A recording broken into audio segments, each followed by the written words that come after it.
Slay e farley dance slay e slay e slay e.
One year pog.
Alrighty, y'all. I'm here.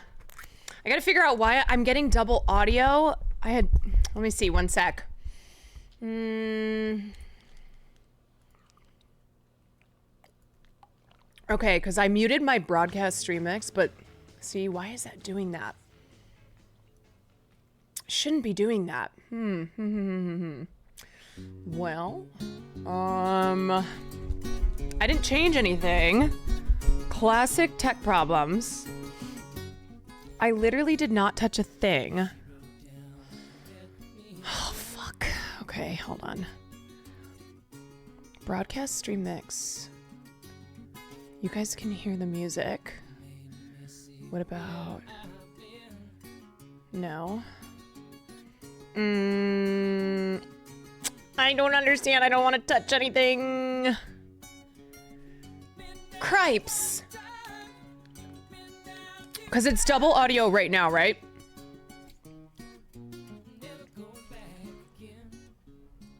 Yeah, because I have my, no, it's not?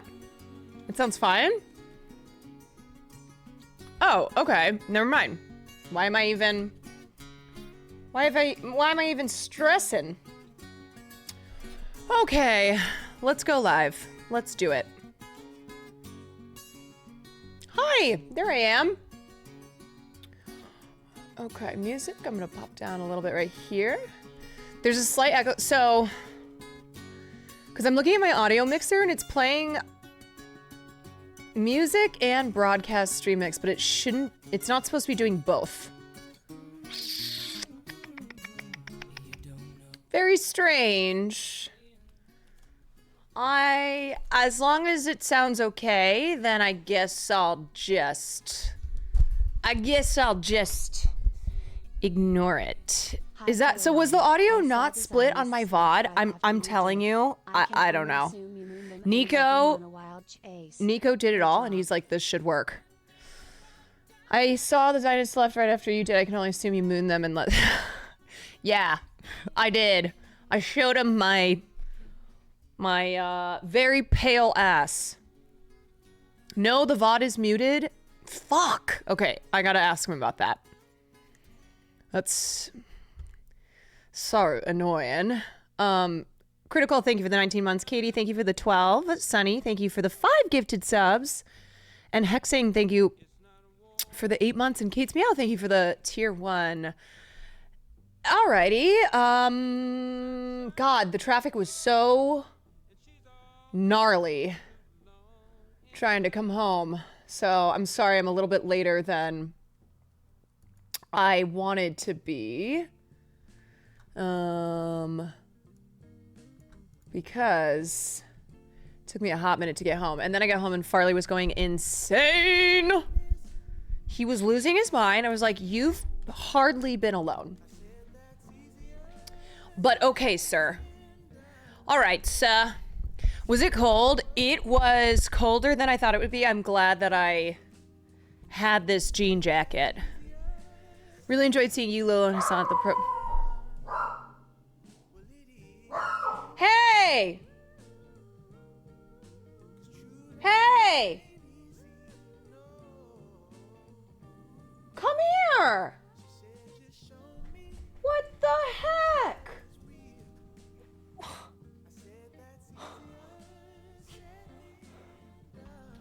Okay, sir. Sir, everything is about you. Everything revolves around the boy. Yeah, he's pissed because mom's working now. He's like, you were gone. You were not here.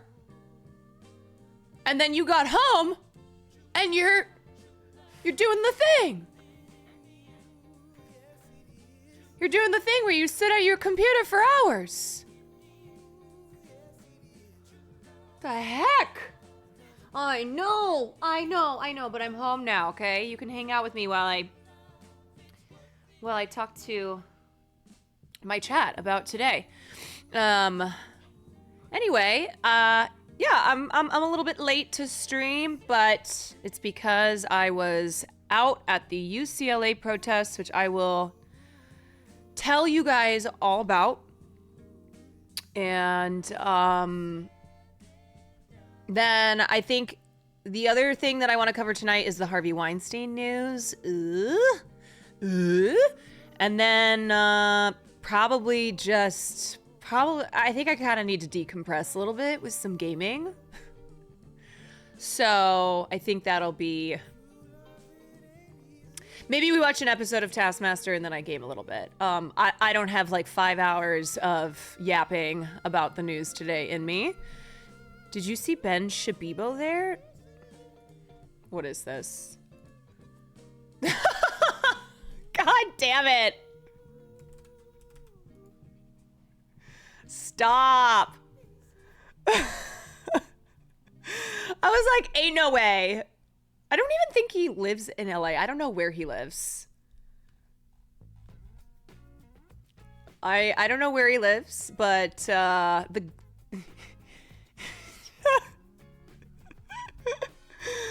oh, he's a UCLA law grad. You know, the thing is that not only did I have beef with UCLA because of their Zionist business interests, I got beef with UCLA because they waitlisted me for law school.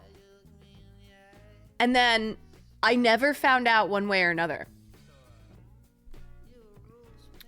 I mean, I didn't end up wanting to go to law school because here I am. But I was on that campus and I was like, okay. All right, I got some personal beef with this university. They waitlisted me too, but then got rejected. The crazy thing is that I had friends who got into UCLA law who had lower LSAT scores and GPAs. And they got into UCLA law and I was left on red forever. I know. And that is why I didn't become a lawyer. Okay, are you done? Goodbye. Goodbye. Entourage people of. Lush puppies, thank you for the 8 months. Anyway, I hope you guys are doing well. Thank you to everyone who tuned in today to watch the protest stream. Some of you were probably like, wait, you were on the stream? I was on the stream for like 5 minutes and then I kind of pieced out just to actually like be a part of the action and talk to students. And like, I will say, did someone stab you? I know. I was waving my Palestinian flag around, which I think it was backwards or something. But I was waving my flag around and I couldn't stop laughing, thinking that if I were in the vicinity of like that Zionist galley who tried to claim that she had been stabbed in the eye, the same accusations would have been made against me. Ah! You tried to kill me! Tried to kill me with that flag. Like, I was just out here like, woohoo, yeah! Let's go! I was dancing with my flag. And then I thought to myself, wow, I could have killed somebody with that. We thought you got kidnapped? No, I will tell you also why I was not on stream. So we got there. Gosh, how long were we there for? What happened, the reason that I last minute decided to go with them is because I'm going to Austin on Sunday, and I was maybe thinking, I don't know if I'm going to do this for sure, because I don't know if I'll have like people to help me with this, but I was thinking about going to UT Austin's campus. And then I was like, you know what? I had been wanting to go to one of the protests here at one of the UC campuses. And then I went, maybe I should like just kind of check out the vibes, even though UT seems to be one of the exceptions for how quickly violent it has become because of the police. To be clear, violent, not protesters being violent, but the police in riot gear on UT Austin's campus escalating. It went from like 0 to 100 because of the cops on UT's campus. UCLA had like no police. There was one security dude on his bike. He was big time chilling though. He didn't really seem concerned. Almost 40 were detained here at IU today. Yeah, so there's a lot happening across campuses across the country. UCLA, I will say, was pretty calm for the most part. When I was leaving, you spotted a Fed. When I was leaving, there was a group of Zionists waving their Israeli flag that were like skipping up to the protest. So I'm sure as it goes on, because it started today at 4, as it goes on, there will be a bigger counter protest. And I think too, they were handing out flyers and it was kind of like they were organizing themselves. Wait, Lolo identified an undercover cop in the... No, I thought that was a joke. When you're saying we spotted a Fed, he actually identified an undercover cop? Shut the fuck up. If there's one person who would know how to identify an undercover cop, it would be Lolo. And they got him removed? Oh my God. Does somebody have the clip? There was an undercover police person acting like a protester. How do you do, fellow kids? I'm not gonna lie, I kind of felt in the beginning like very how do you do, fellow kids. I went, wow, I have not been on a college campus in so long. But the protesters, like the college kids felt so mature. They really did. God, I have so much to say. I have so much to express. I was really feeling a lot of things. We saw his hand go up to his ear. Stop.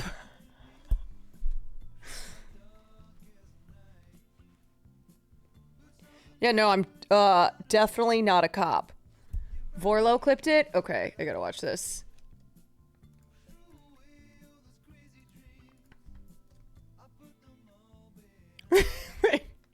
Oh, it's this guy?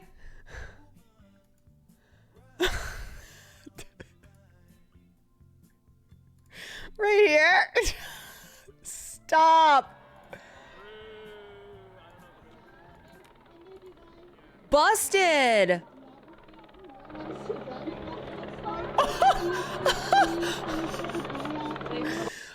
Yeah, when you're not doing anything suspicious whatsoever.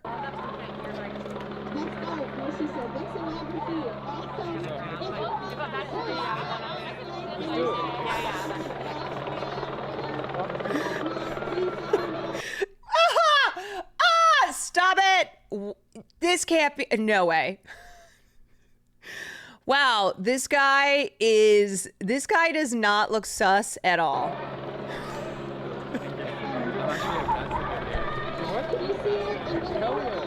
Join the union.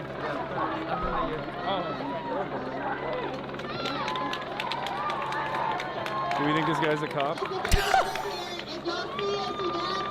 Don't be suspicious. Don't be suspicious. I don't know. It looks like he's a cop. There's too much scary stuff. They're saying intifada. I would have walked up to him and been like, so, don't tell anybody here, but I actually bleed the blue.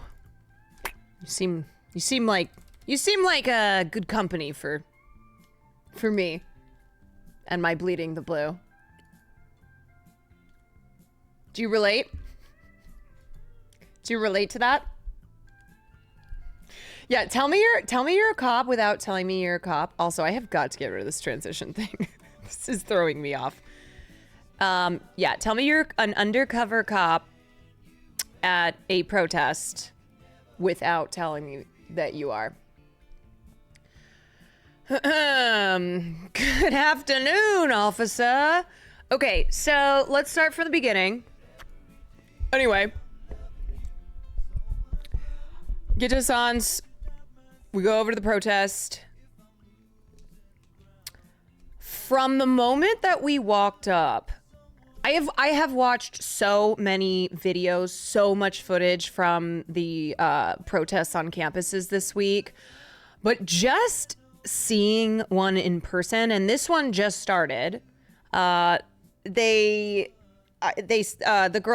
girl that was our liaison said that they had started at 4 a.m. that morning. So, you know, Columbia and other universities, they've been going for almost a week now. Thank you for speaking out against the genocide. Of course. What kind of person would I be if I didn't? And walking up and seeing everything was already had me feeling emotional. Okay. And then we entered into the encampment, and the first things I noticed was how many people were already there and how organized they were, and also how like, if I were Zionist, I would really have to be wanting to fuck around to try and get in the middle of that, because it was not something where, due to safety reasons and due to wanting to keep agitators out of the protest, like, they don't just let anybody in because they don't want people fucking things up. They don't want any you know, they're trying to keep the anger and agitation to a minimum. So it is something where the second I was in it, I was like, wow, this is amazing. Feeling like being in the encampment felt really powerful. It's really, really organized. I mean, truly, it's like student organizers doing everything, which comes down to the security too, because the campus isn't helping out. Fuck no, they're not assisting in the security. So I was really impressed by, like, they have this shit down. Does that make sense what I'm trying to say? Where it's, as a Zionist, if you are trying to get in, you are like very clearly there to agitate. Like, you're going in guns blazing, and there's no way to not, like, they're just aggressive from the get-go. It's not like if this were a march through the streets and people on the sidewalks can just all jump in. No way. No how. They're doing, the students are doing incredible work. And so I get inside to the encampment, and like I said, I was blown away by how many students were there, and how really well, like a well-oiled machine it was, and for having started at 4 a.m. that morning. And then I started feeling very emotional. So this is why I was like, I can't be on stream right now. I don't want to be on stream. I just want to take in the student solidarity, just be in awe of what the students are doing here and what they're doing across the country. This very sweet girl walked up to me. She was the one who gave me the flag, and she's like, "It's really nice to meet you. Thank you for being here." And I looked around, I was like, I'm just really proud of you guys. And I started crying, and she's like, oh my God, I'm going to start crying. And Lolo was standing there, and he's looking at me. He's like, are you okay? He said, yeah, I'm good.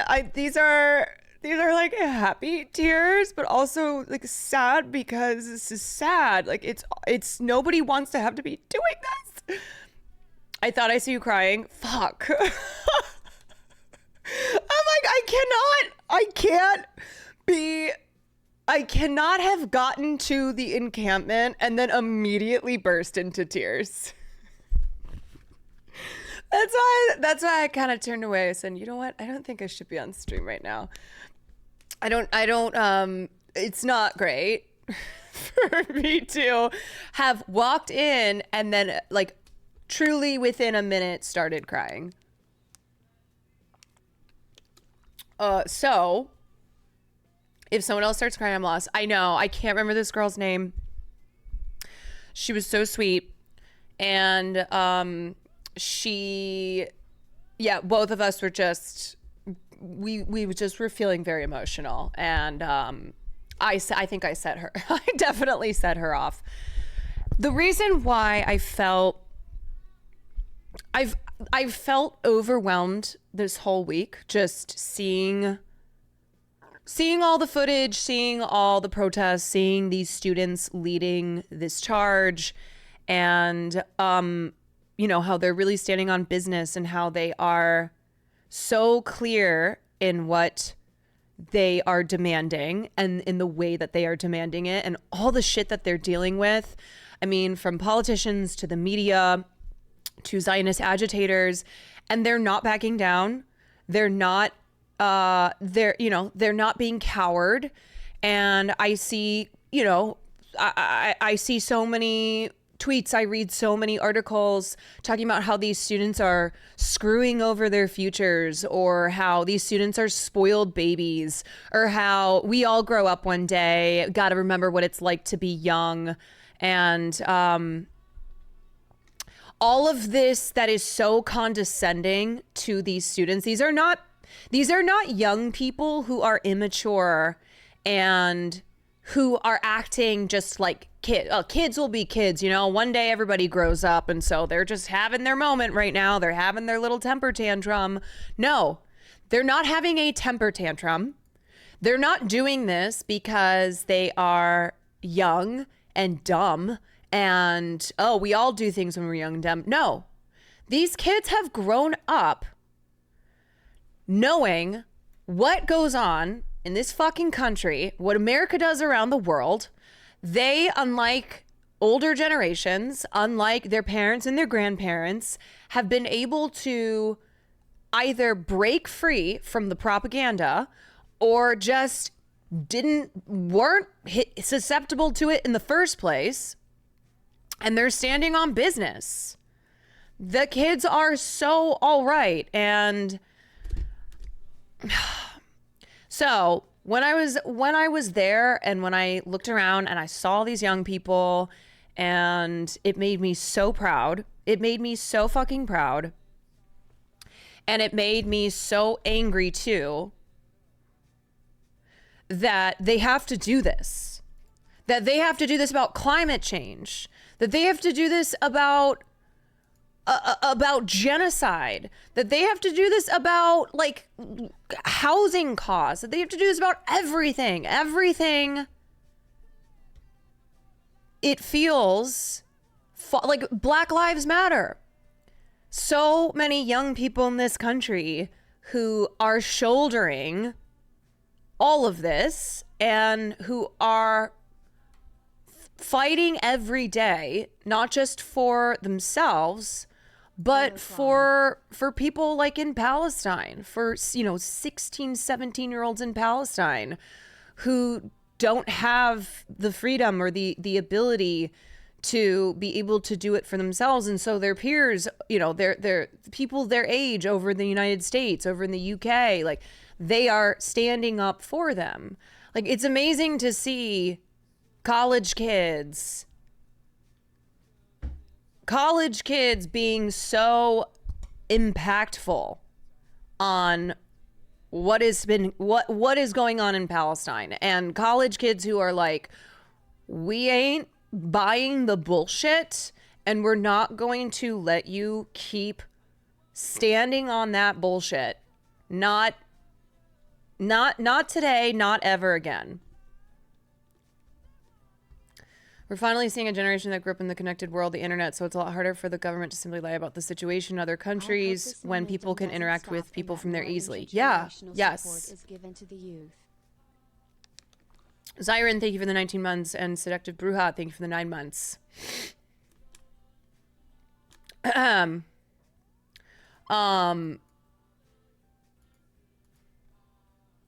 Hello here from Hasanabi, and also Maya.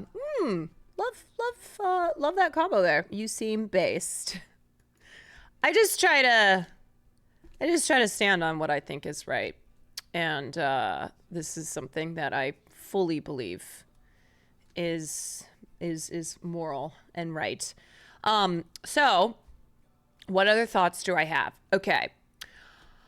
The first agitation that I witnessed that day, and I heard I heard from people who had been there all day, kind of just getting a sense of like what had been going on. But what I witnessed was a Zionist dude who had a big Israeli flag, and he was inside the encampment. And I watched the organizers communicating and constantly making sure that they were de-escalating. And it makes me so furious to hear the narrative that the media and politicians are running with about how about, you know, just all the bullshit about how these protests are violent, and how these students are out of control, and how it's so anti-Semitic, and like it's just it's this awful thing that needs to have an end put to it. And the reality is that the people who I saw escalating all day today were the pro-Palestinian protesters. Like they have people who, I don't know if they're trained in de-escalation or they've just, Jesus, done enough protests at this point and they're 20 years old. What did I say? Pro-Israel. Sorry, you guys, pro-Israel. I don't even remember what words just came out of my mouth. What is coming off on my fingertips?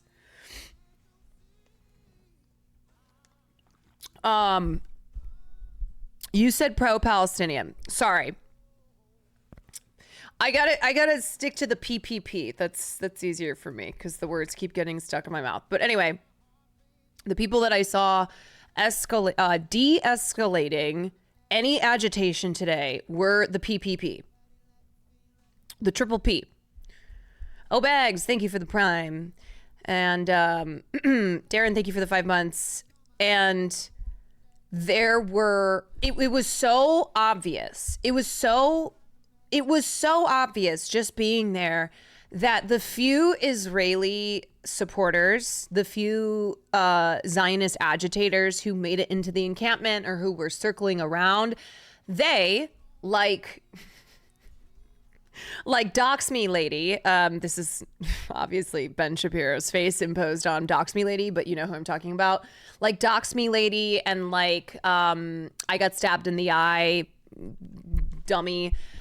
They wanted the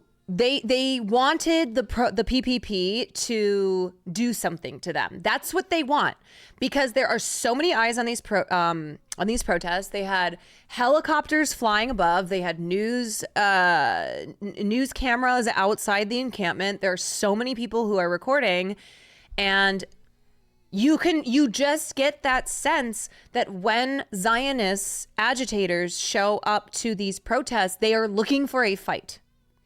Lolo's overwhelmed and crying as they sign off right now. God damn it! Just the thought of Lolo crying. I'm gonna cry. Fuck. Okay. Anyway, if I were there and saw Lolo crying, I would start crying again. I love him so much, you guys. He's so wonderful, truly. If you're a fan of him, just know that he really is such a beautiful soul. And another reason why I wanted to make sure I came today is because I don't know if I'll see him before he has to go to this wedding and go out of town. So I wanted to spend the day with him, and we did, and we hung out when we wandered away from the stream, and we're just hanging out and chanting and talking to people. Anyway, so that was the first thing I saw, and basically what the PPP organizers would do is when these Zionist agitators would be chanting and trying to, you know, they're agitators, they're trying to disrupt things. they would drown them out. And so that's why there was so much chanting and just not a break in the chanting, because the way to drown out the agitators is to be louder than them. And there were more of us. We are louder. We are using our voices, and it was a very effective it was a very effective means of quelling the Zionist noise. What's up, everybody? Hi. Oh my God. so many of the emotes. Dinor, thank you for the 12 months. My Bourbon Gamer, thank you for the 2. Hi, y'all. Welcome in. We are just catching up on the day. There's such a sea of red right now. Lolo's crying. I heard. I know. I cried pretty much the second I walked into the encampment today. That's why I also went, you know what? Maybe I shouldn't be on stream, because I'm kind of just wandering around crying and being emotional, and also like so proud to be there, and or so proud of the organizers and all the students, and just happy to have been a part of it. Literally me. Yeah. I was telling chat before you got in here that there was this very sweet student, I can't remember her name. If that's you, please say hi, who gave me the Palestinian flag, and I started crying, and she was like, oh my God, I'm gonna start crying. So we were crying, and then Lolo was concerned because we had just gotten there. River to the sea. Palestine will be free. Dinor, thank you for another 5. Zombie Drea, thank you for the 15. And Freckled, thank you for 5 gifteds. Dragon, thank you for the 10. Oh my God. Thank you. Thank you. Oh, also, I'm going to link something here. Hold on one second. S6, thank you for the 20 months. I want to link this.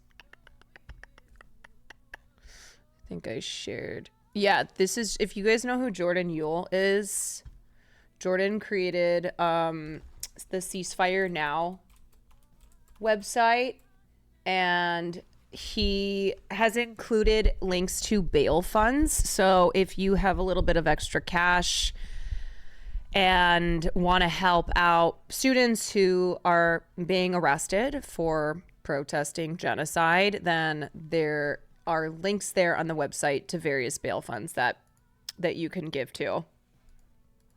Okay, what was I saying? I just put it in the chat there. Stove Baby, thank you for the tier 1. So yeah, Lolo's a little concerned because we had just arrived and I was already overwhelmed and was crying. And then I was like, I'm good. Don't worry about me. And then would start crying again. So anyway, we spent a lot of today just being in the thick of things. I knew that Hassan was doing the stream thing, which was great. So many of you watched it. Cinemarxism was there too. Yeah, Cinemarxism, aka Brett. He's amazing. He's the one who helped me do the WGA IRL strike or protest stream that I did. Sorry, WGA strike stream that I IRL'd. Brett, Cinemarxism, helped me with that. Anywho, so today, when I got there, I realized, like, I just really wanted to be a part of everything, and Hassan's job with the stream is to show you all and people who are watching the stream to learn and to be a part of things who can't be there in person, and that's really important. It's really important to document what's actually happening at these protests and on these campuses. And believe it or not, what the mainstream media and what politicians are describing as violent anti-Semitic protests, that I didn't see any of that today. Anyway, so I really just wanted to, I just really wanted to be a part of the protest and experience it. So that's why I really wasn't on stream that much. And I had another thought on something. What was I going to say?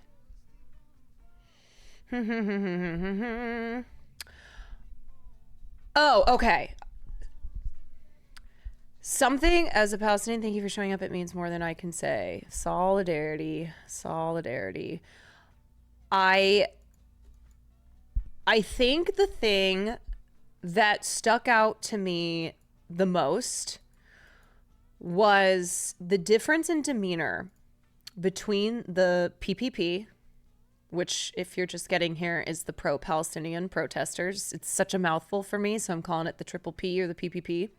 Between the PPP and the Zionists who showed up, they started to show up more about an hour before I left, and then as I was leaving, a group of them was heading over there. And let me tell you what the difference was. The triple P were energetic because they believe, we believe so strongly in this cause, but there's a seriousness to it. There's a somberness to it. Nobody's like celebrating being there because what is being demanded is such a serious thing. We're talking about genocide. We're talking about apartheid. We are talking about war, and all the people who are a part of protesting that understand the gravity and the seriousness, and that we're talking about people's lives. And what I noticed with the Zionists who showed up is they were smiling, they looked smug, they were like taking videos like this, they were like waving their flags around, they were making it seem as if they were having a great time. And as I was leaving, the group of Zionists waving Israeli flags, they were singing like it was some big party. Like they were having a great time. They were skipping. They were laughing. Me and this guy, as I was leaving and I see this group, me and this guy just make eye contact like, these fucking scummy ass fucks. You would not know by the way that they had behaved. Like if you had no idea of this situation, you would think that they were going to like some big fun party. When that's not at all what this is. It's embarrassing. Like I'm telling you guys, I know I'm biased because I'm on the triple P side. I'm a triple P. But if you were to look at it objectively, the difference in demeanor between the triple P and between the Zionists was so stark. And it's disgusting to see people cheering and being excited and treating it like it's a joke, or that like they're trolling by being there, when over 40,000 Palestinians are dead. 40,000 and counting. Okay, there are, like, how many more mass graves are we gonna find? Like, we don't even know. We don't even know the exact number of dead. And in the same token, it's like, how about the hostages? I care about all the people whose lives are at risk here. The way that you're acting, you really betray the seriousness of the situation. Like, don't you want the hostages freed? Don't you want what's... That's how you know they don't give a shit. Exactly. They don't give a shit. No. It's nasty. One guy heckled Hassan as he was helping carry sometime back. No, they don't give a shit. There was one group in particular. I don't know if they were students on UCLA's campus. They kind of looked like students. They were all wearing like their Israeli stuff and had their flag, seemed to be making a TikTok, I think.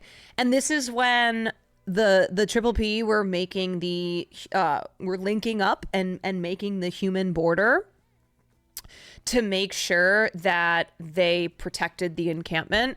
And just seeing these Zionist kids who obviously have been brainwashed to believe that their side is correct and that they are they're the victims here, even though, again, for people who are victims, for people who are scared, they didn't look it. They didn't look scared. They didn't look like they're victims here.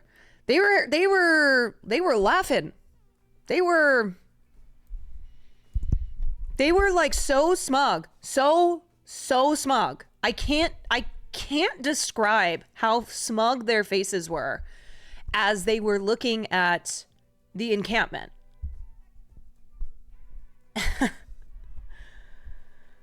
Oh boy. And like I said, I think it really sends a message when the group of people who are claiming that they are the victims here, that there is that they're being targeted, that they're scared, yada yada yada, and are behaving that way. Well, I don't know. I kind of wonder why I kind of wonder why that's not being featured in the news. Awfully joyful when people are actively dying. Yeah, literally. People are dying. There are still hostages that they proclaim to care about. And there is just, this is like, it's war. It's horrific. Been watching you for a minute now. I loved you on the stream today. Keep it awesome. Hey, thanks. How many agitators were there? In the beginning, for probably the first hour and a half, there were just a couple that I saw. There were two that had come into the encampment, and then they eventually the Triple B were successful in getting them out. And then like an hour and a half later, there was more activity that was happening. Like if you were looking at UCLA's building that the encampment was in front of, to the left, there were more agitators that way. They were starting to pass out flyers. They were seemingly looking like maybe they were organizing, like texting, get over here, like come, you want to go laugh about genocide. And then as I was leaving, I saw another group that was coming up. That was the group that was like singing and smiling and laughing and being very loud. Caroline, you're such an angel and beautiful person. Oh, Fizz, thank you. Just want you to know that I appreciate you so much. Oh, that is so sweet of you. It's interesting they chant to bring the hostages home when Israel's keeping over 1,000 Palestinians prisoners. Oh yeah, I mean, when I mention the hostages here, the point that I'm making is for people who proclaim to be so concerned about hostages and we must bring the hostages home. And then meanwhile, back in countries like the US, it's not safe to be Jewish. These protests are not safe for Jewish, like they make Jews in America not safe. They make Jewish students not safe. I looked at all the people who were there today. I didn't see a single Zionist. And to be clear, remember, we're never conflating Zionism with Judaism. So I'm calling them Zionists. I didn't see a single Zionist repping Israel who seemed to be scared of anything.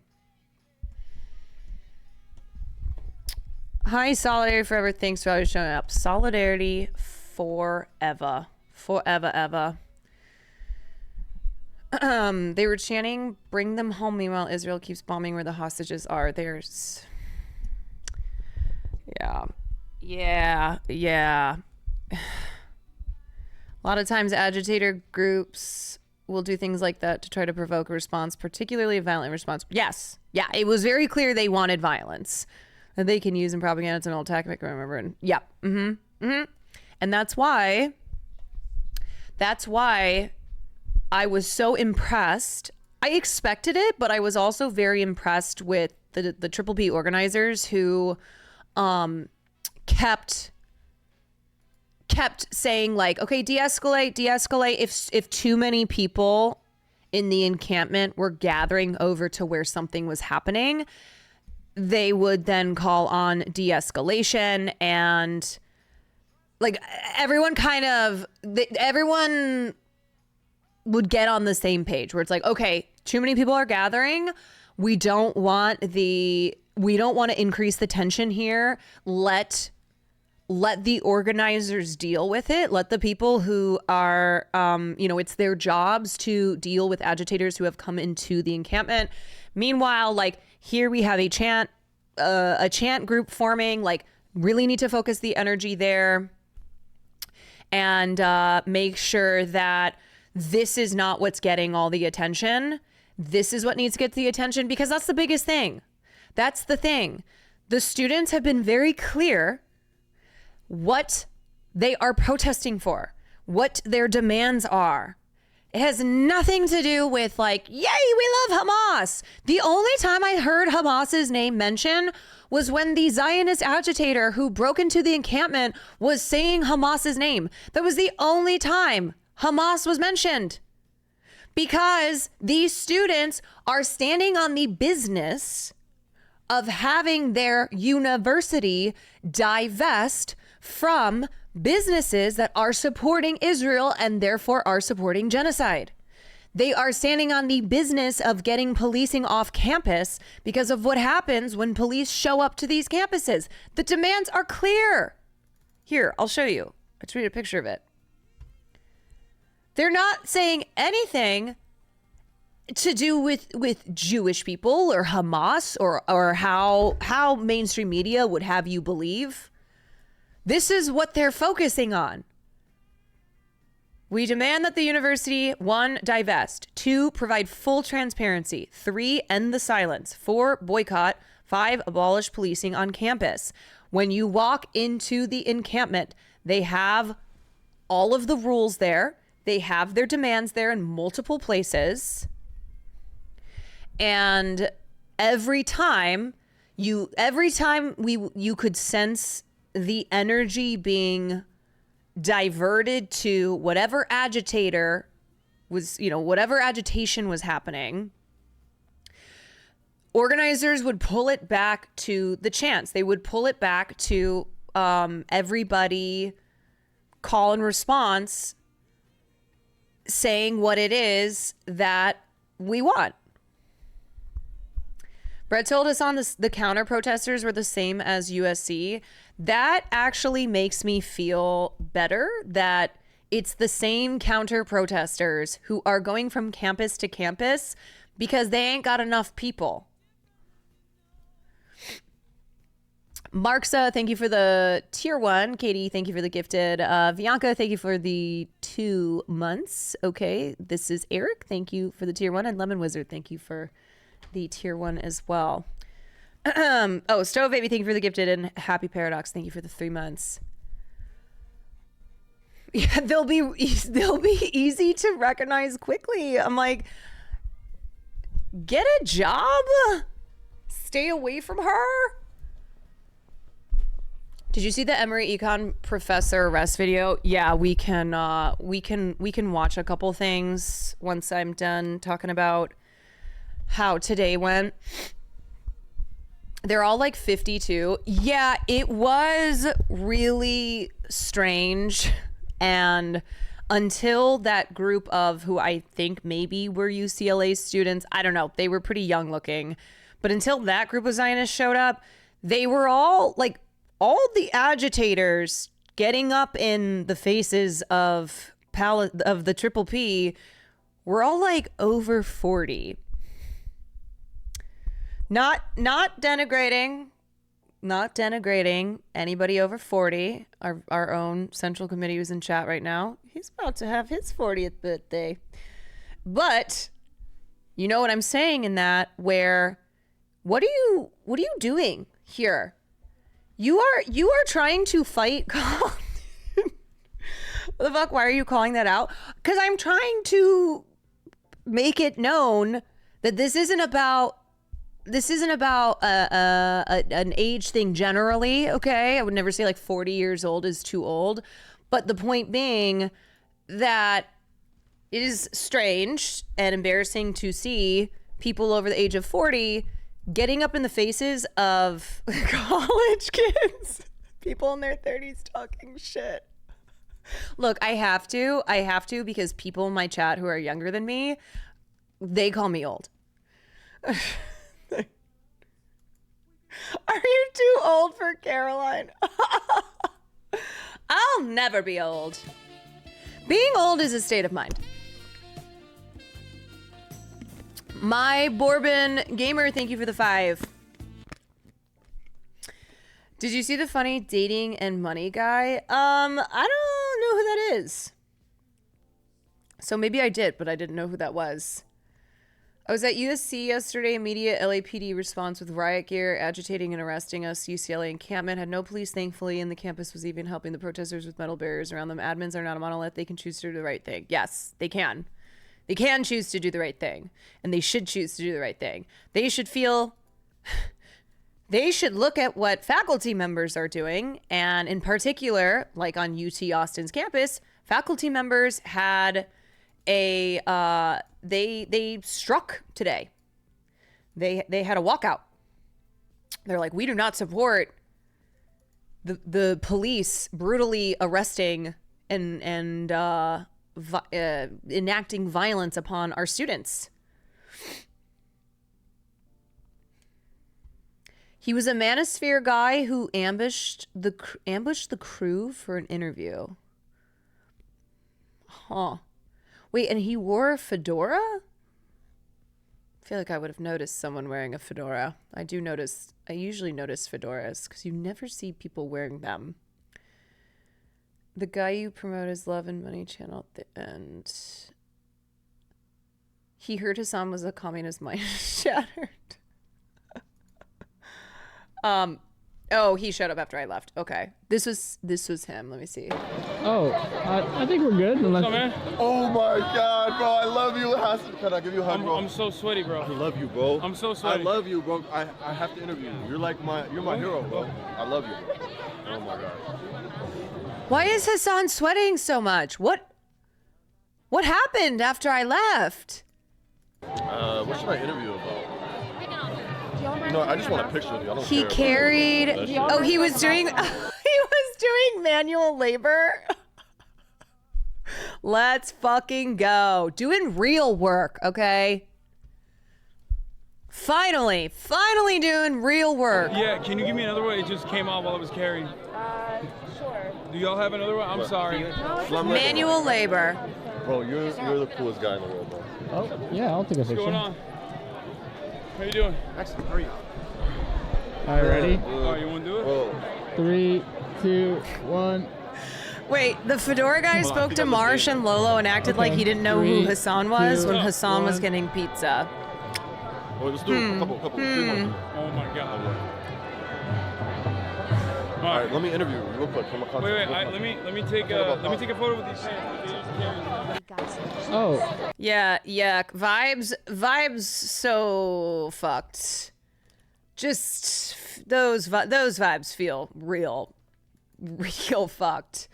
Because what I noticed from students today who would come up and want to say hi, they were pretty shy. They felt bad even asking for a photo, but wanted to tell Hassan like how excited they were to meet him and how he inspired them and yada yada. And so a guy like that who is just kind of like all up in your space and say like, let me interview you, bro. And just seeming like he's trying to clout, just get something out of this. That's weird. Yeah, that doesn't feel like a genuine interaction at all.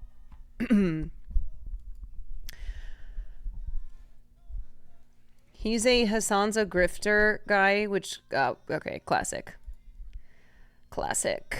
Very cool. Very nice. Did you get the Carlos B. Dog? Oh, I haven't opened my P.O. box yet. I was planning to do it tomorrow night. I have a couple things that Will brought back. Will actually went to the P.O. box for the first time in a long time. And he brought me some things. So if you sent something, I am planning on doing P.O. box opening tomorrow. So, hearing Caroline say weird. I use Twitch lingo IRL. The weirdest was when my dad said the word pog. And I looked at him, I went, did you say pog?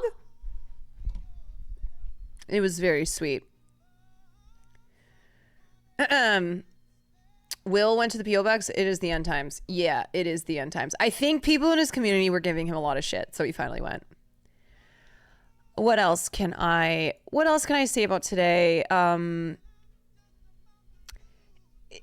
Look, even if you haven't been to a protest,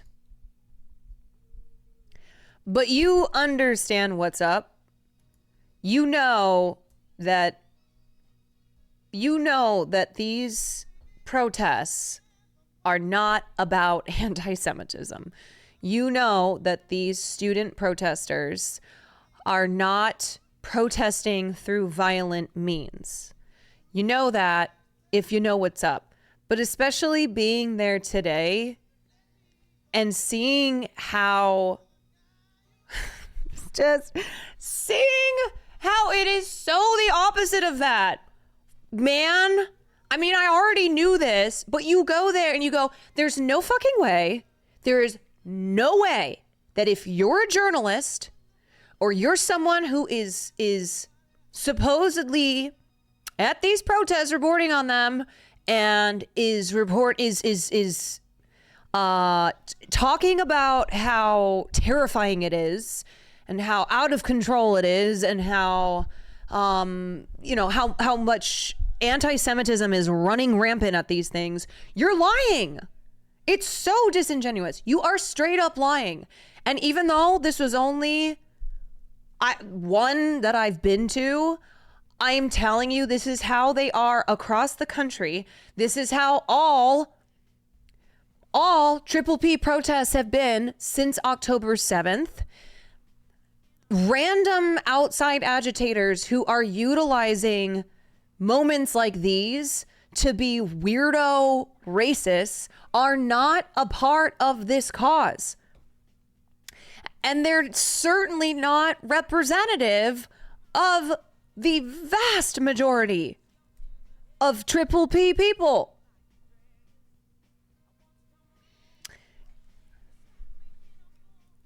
We learned such a whitewashed version of the civil rights movement, anti-Vietnam War protests, that a lot of people against these protests don't realize they're the same people who are against those past movements as well. It's why they constantly try to draw a distinction between now and then. Right. It's the whole like, oh, being against a war except for the war that we're in, supporting civil rights movements except for the civil rights movement that's currently happening. It's like how, 50 years after Vietnam War protests, not even 50 years, but all Vietnam War protests nowadays, like, thumbs up, those people were rad, those people did the right thing. And the Palestinian protesters, it's the same ideas. And the students at Columbia in 1985 who protested Columbia's involvement with the South African apartheid government and got them to successfully divest. They had like $100 million invested in various companies that propped up the apartheid government. I think Colombia's pro-Israeli interests total maybe 6 million, significantly less than $100 million.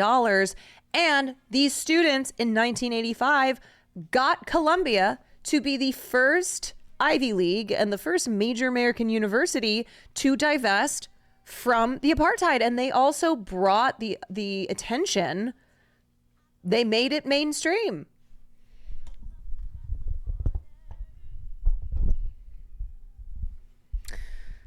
I don't know. I cannot say enough how much we have to push back on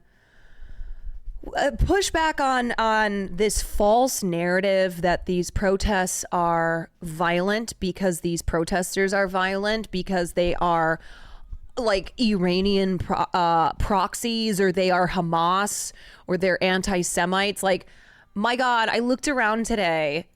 There was so much diversity. There were like people from all backgrounds and walks of life. And the thing that they had in common is that they were standing up against genocide. That was the connecting factor. Just want to say, I appreciate you regularly showing support pragmatically and going to these protests. I have friends in UCLA that caught the stream and are now more motivated to participate. Hell yes, let's go. Let's go. The more support, the better. There were a lot of people out there today, but you know, the more, the better. Collective solidarity. It only strengthens the cause. Lolo made me cry watching the last minutes of the stream. Watching Lolo's crying made me cry because I understood that he wanted to say, but no words can explain or can't add more to it. Just made me tear, and seeing Hassan March comforting. I know, and it's so funny because I cried the second I walked into the encampment. Lolo was like, "Are you okay?" I should have known. I should have said to him, "Oh yeah, it's gonna happen to you too." No, but for someone like Lolo, who is, you know, he's always been fighting the good fight. He's a public defender, and he's a public defender in New York, and he's an anti-Zionist Jew. And I've said this before, but it's obviously awful to be Palestinian and have family over in Gaza, or to just be Arab and deal with so much anti-Arab hatred and Islamophobia, because here in America we just like to group everyone who's brown into one bucket and say terrorist. But also for anti-Zionist Jews who, when they like truly saying "not in our name," never again means never again. I try to think how I would feel if I were Jewish and I were against this. And not only did I have family members who were like, "You've turned your back on your people and on your nation," but I'm being told that I'm a self-hating Jew. I'm being told that I should support this genocide. And if I don't, I'm a self-hating Jew, feeling like even though there are so many Jewish people who are against Zionism, there's also Jewish people who support the state of Israel.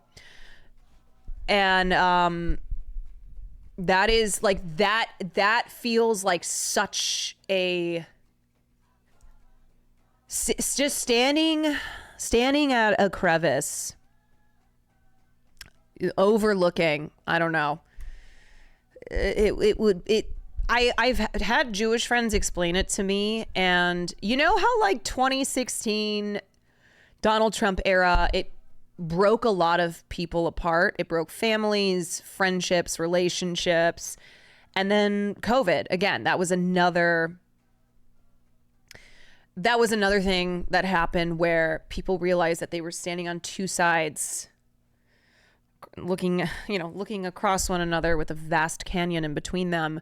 And Israel and Palestine, especially this time around, post October 7th, is yet again another thing that has broken that has broken relationships, that has broken, caused these fissures within families who they're on two sides of thinking this is wrong or this is not wrong. Can't imagine a genocide made in my name. Yeah. Yes. And invoking something like the Holocaust, which is just one of the worst atrocities that has happened in history, but atrocity that happened to Jewish people who are still so, who are like people's grandparents, people's parents who were in the Holocaust. I mean, I see people like, it's so insane to me. It's so insane to me when I see people tweet at Bernie Sanders like, okay, and now do anti-Semitism. His family died in the Holocaust. Bernie Sanders' family was slaughtered in the Holocaust. What do you mean? What do you mean? And now do anti-Semitism, as in like, why don't you talk about anti-Semitism now? Like, oh, you won't talk about it because you're a self-hating Jew. It's like, what the fuck?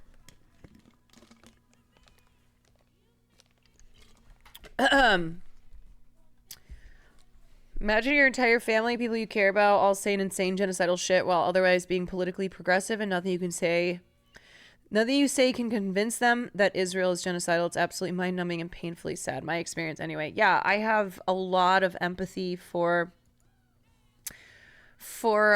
Jewish people who are at odds, just moral odds with family members.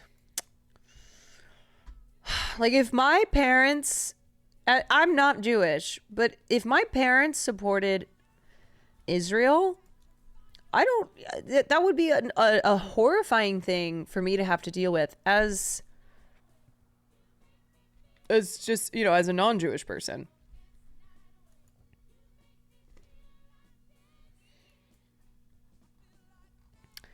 Lolo found the words. Our knowledge has made us cynical, our cleverness hard and unkind. We think too much and feel too little. More than machinery, we need humanity. More than cleverness, we need kindness and gentleness. Without these qualities, life will be violent and all will be lost. He is someone who feels so deeply. I haven't known him that long, but I would die for that man. I love that man. I would die for him. He is such a sweet boy. He is. Don't zoom up on his face, dude. Listen. Oh, gosh. Listen. This is what it's about, okay? Fuck all the haters. Fuck all the naysayers. This right here is what it's about. Do you understand? There's gonna be, in life, there's gonna be people that say, fuck you, you're wrong. You don't know what the fuck you're talking about. As long as you know that your cause is just, yes, keep pushing. Yes. And that's it. I would have never imagined this much of a fucking crowd at a college campus anywhere in solidarity with the Palestinians in my whole fucking life. I never would have ever thought I would see this day. And I didn't stop advancing. I did not stop advocating for the cause. And now I don't feel lonely. I don't feel as lonely anymore. Yeah. And that's because of you guys. That's because of you in the chat. That's because of all of these people out. Don't zoom up on his. Don't. Yeah. I said this yesterday. I'm going to repeat it again.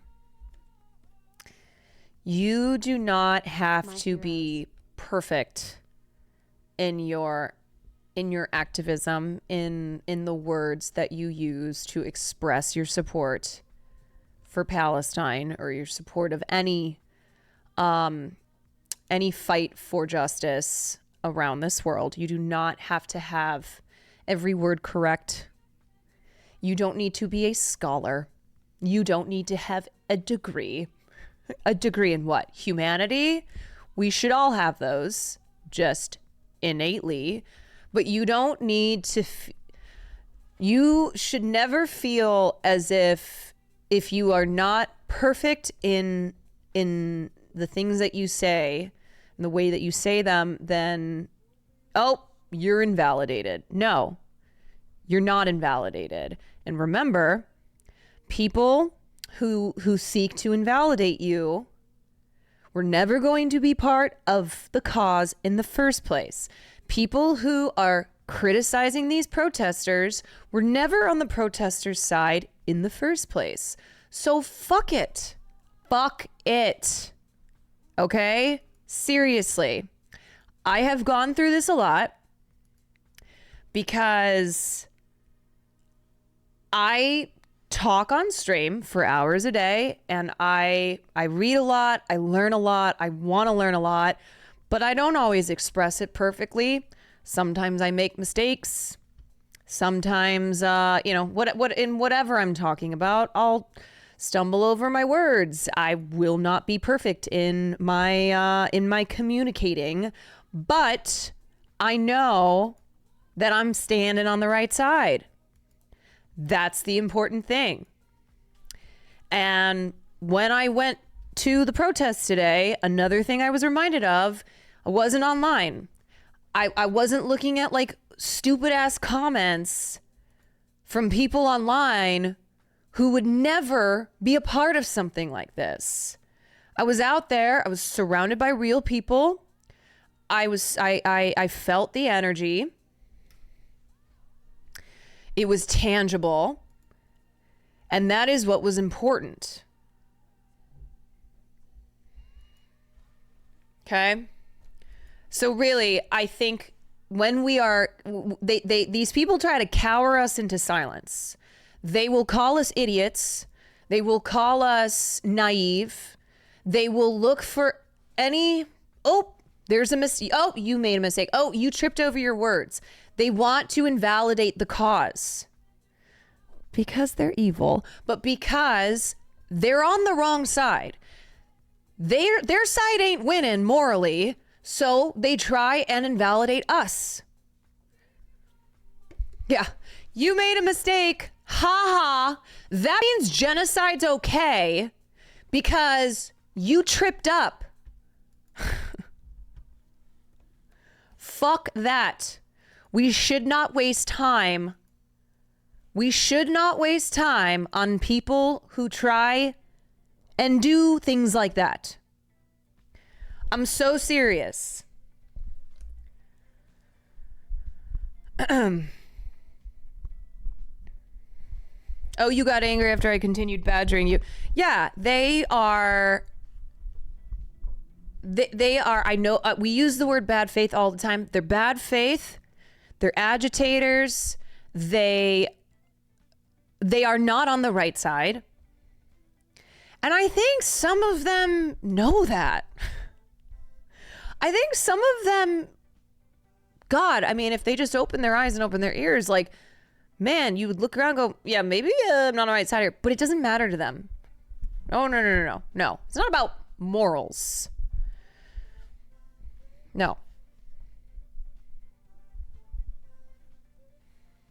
They're more concerned with making you lose and feel smaller than their cause being morally sound. Exactly. They treat it's the debate purgatory, right? It's the pedantic Andes. It's the, like, just earlier today when I posted about USC canceled. Let me pull it up here. Okay, so Asna Tabassum, who is the valedictorian at USC, and had her speech canceled because she's pro-Palestinian, and USC tried to claim threats to safety. It was bullshit, whatever. In response to people protesting that, and then the students protesting USC's involvement with pro-Israeli businesses, they canceled the main commencement. It's disgusting. It is cowardly. They are clearly trying to shift blame over to the Palestinian supporters rather than own up to the fact that they are terrified of losing support from wealthy Zionists, that they have these, wealthy donors have their balls in a vice, that they don't want to be held responsible for their for their Zionist support. So they're going to make it about the Palestinian supporters and about how it's dangerous now. Anyway, I posted about that, and there was someone trying to argue in the comments about how it's not the whole commencement. There's still like the side commencement, like the individual schools having their graduations. Do not fall for this.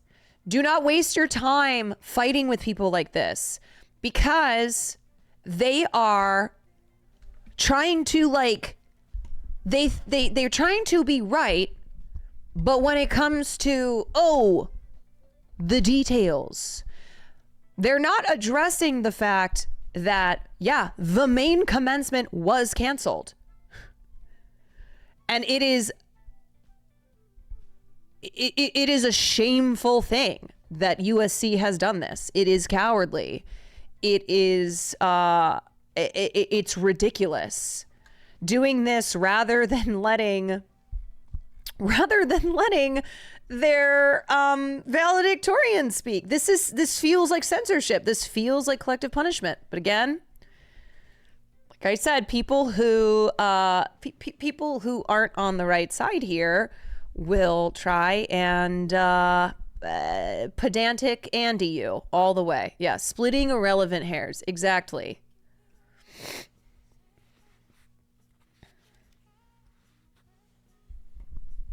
Yeah. They think both sides have the same cynical, sociopathic, depraved bloodthirst they have when it's like, no, you guys are the freaks here advocating for more Palestinian death.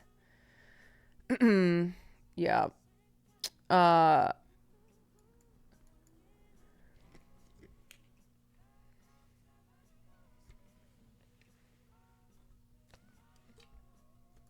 Holocaust survivor at a campus protest. Oh yeah, I love this lady. This is whose name I was trying to remember. Her name is Miriam. Thank you. What is her name? Marian Ingram. She's amazing. Listen to her. Survivor. I love this woman. Not deserve applause. I am here because I experienced as a child every single thing that a child is experiencing on a daily basis, including the loss of my family, including war, firebombing, and you name it. It pleases me to no end to see that you are here. I take courage and inspiration from you to keep going. I'm 88 years old. I am a civil rights activist. When I came to America as an almost 17-year-old in New York City, I discovered America. I discovered the racism, and I became an activist against war, justice, and I'm here as a peace activist. We need to bring this to an end. There is no excuse for the slaughter of 15,000 children and untold others. We have to act with peace and love. And I am proud to be here with you, and I hope you will continue. We are on the side of justice and peace.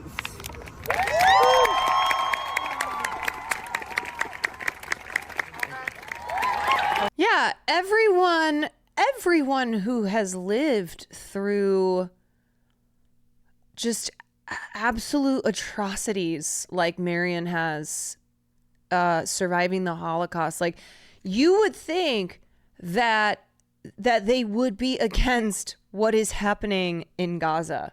Why would you ever want anyone to go through the horrors of something like you went through?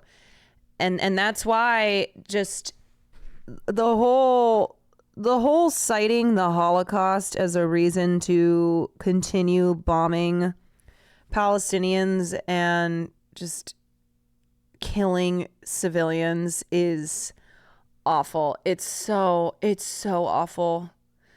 It's so awful to use a horrific event like the Holocaust, a genocide, and use that to justify, even if it was used to justify killing like 10 people. What? Using murder and just the most depraved acts against humanity to justify more death? It's awful.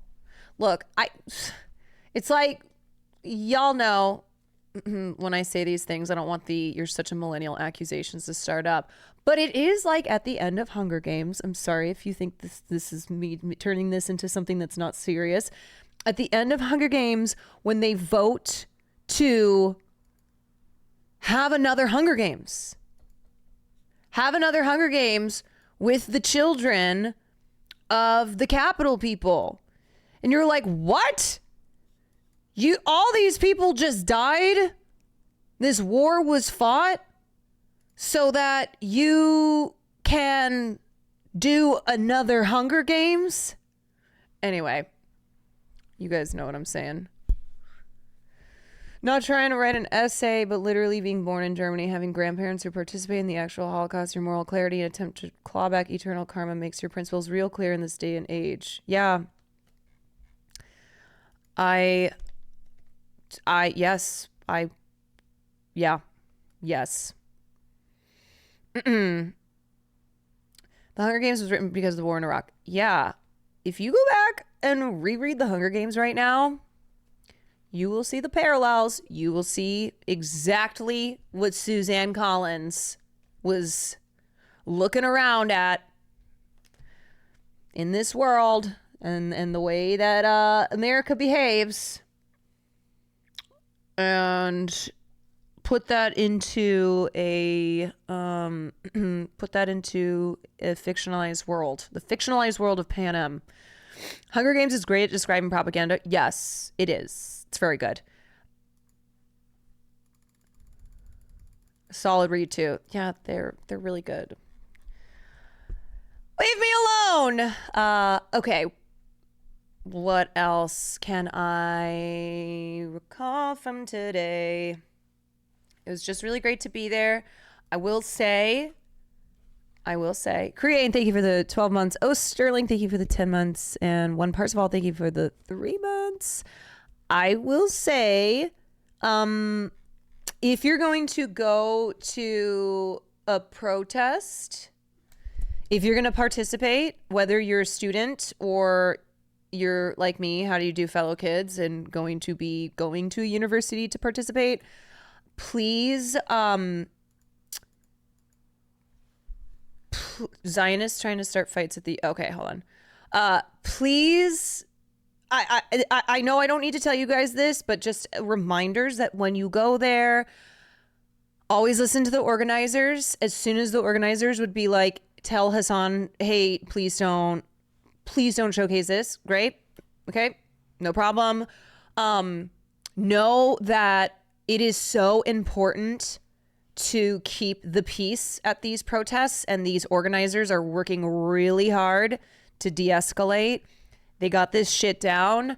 On campuses where there is heavy police presence, it's really hard because, wow, shocker, the cops only escalate. But as far as de-escalation, I mean in regards to agitators who are attempting to infiltrate said protests, please keep pushing back on the false narrative that these protests are inherently violent and anti-Semitic, and that everybody attending them is either Hezbollah, Hamas, some Iranian proxy, whatever it is. It's so fucking false, and it's just so keep sharing like videos and evidence that points to the contrary and points to what's actually happening at these protests and what these students are demanding. Do not fight with Zionists. Listen to organizers. Exactly. Because what agitators want they want a fight. They want to fight because they know that the media is on their side. They know that politicians are on their side, that they're already backing them up and making the claims of violence and anti-Semitism. Do not take the bait, correct? Exactly. Believe me, I was pissed off. I was so angry. I was so angry looking at these smug faces of these gleeful counter protesters who just really it really was unsettling. It was unsettling. It's unsettling to see people behaving that way when we're protesting genocide. Anyway, I feel that anger too. I felt that anger today, and you just have to ignore. You just can't engage. We just have to it's always taking the higher road. It's always being the voice of peace and not agitating.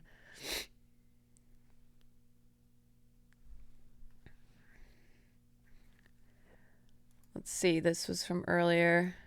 Oh, by the way, the guy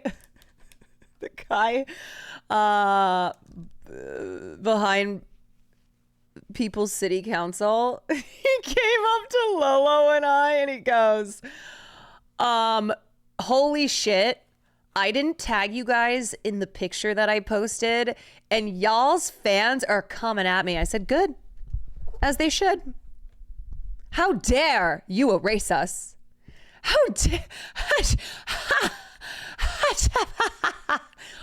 What? I'm glad they did. He was genuinely, though. He was, obviously I was joking, but an Asian woman and a Jewish man. Wow. And yet all you cared about was the white man. No, but he was like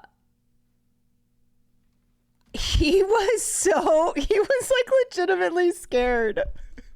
He went, my God, I'm sorry, I forgot. He was apologizing to me. I said, it's okay, dude. It's all good. Don't worry. But that is really funny. So good job, guys. Making this about the important stuff, okay? Crafting Cherry, thank you for the 4 months. In regards to your point about how people who survive the Holocaust can be so callous, I think a lot of people make the mistake of thinking that some good can come out of suffering. That's not the case. Suffering doesn't make you a better person. Suffering just makes you suffer. Nothing good comes out of suffering. That's why you should work it to end all people. Yes. I know that when you suffer, it does not automatically mean that you then take on the mindset of, I don't want anybody to ever suffer like this. Some people, it's the opposite, in fact. However, there are people, and that's why anti-Zionist Jews are saying things like "not our name" and "never again" means never again. Hello, never again means never again for anybody.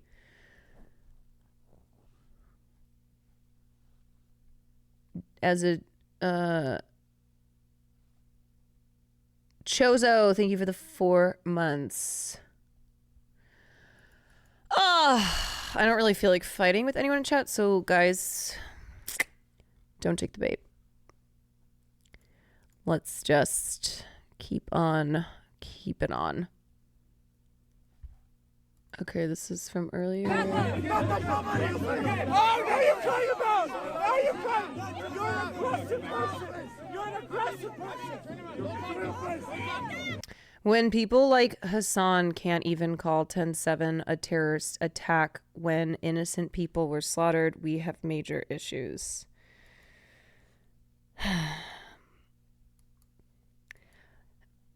Well, you know what?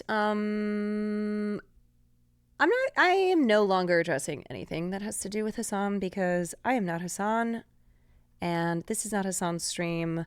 What I will say is what I what I stand on, and pretty sure it's the same thing as Hassan, that by the definition of terror attack, yes, it was a terror attack.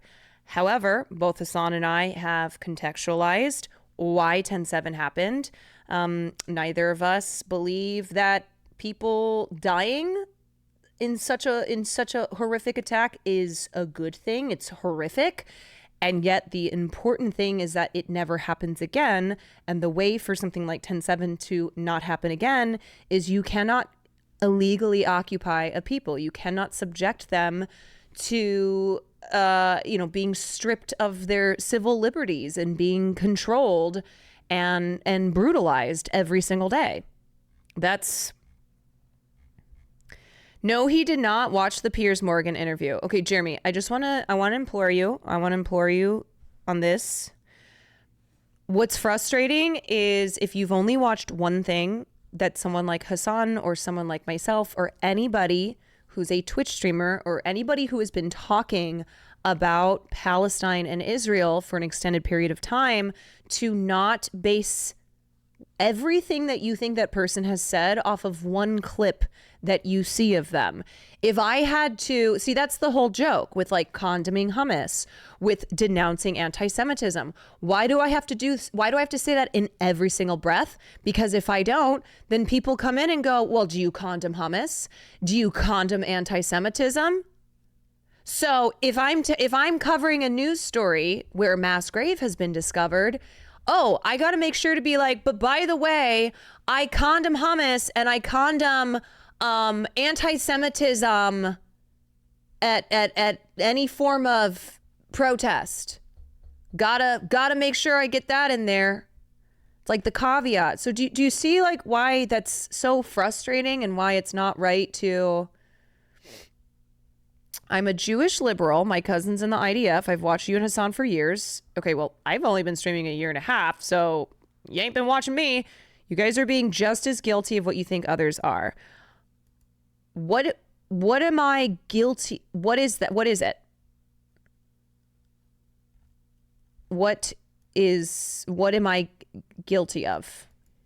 Okay. Am I doing a genocide? I had no idea. Well, you learn something new every day. If you still yapping about 10/7, ain't got shit to say about the genocide that's been happening the last 7 months. You're full. Yeah, man, it is a weariness. You're guilty of not downplaying and ignoring Israel's war crimes and genocide. Yeah, oh God. God forbid. Let's clarify something too. I'm not against Netanyahu. I'm against the apartheid state of Israel. I'm against the illegal occupation that Israel maintains over Palestinian territories. I am against the genocide that is being carried out by the state of Israel. So let's be clear about that. Ain't nobody, certainly not me, who is supporting the Palestinian cause, making this about Benjamin Netanyahu and Benjamin Netanyahu alone. So if you are someone who's like, I hate Netanyahu too, why don't you guys realize that like we're on the same side here? Sure, but it's not about Netanyahu. Netanyahu is simply one man. He's not the first nor the last who will be in power and using said power to maintain this control over Palestinian lives. He's just a guy. He's a piece of shit guy. He's a real fucker of a guy, but he's just one of them. Without Netanyahu, there's no apartheid. Okay. That's not true. I'm not interested in going back through the history of things for one chatter. Jeremy, I just like, please just look into like what Human Rights Watch and UN have written extensively about, detailing evidence of Israel as an apartheid state and the war crimes that they have committed for years and years, and how they have been illegally occupying Palestinian territories since 1967. I think Netanyahu was a boy. I don't know when he was born, but he was not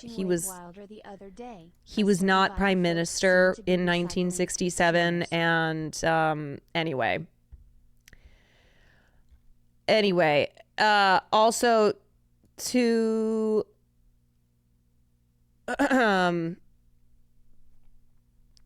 Chatters, Netanyahu's already toast. Do not let him tank the outrage for the entire apartheid project. His career is over.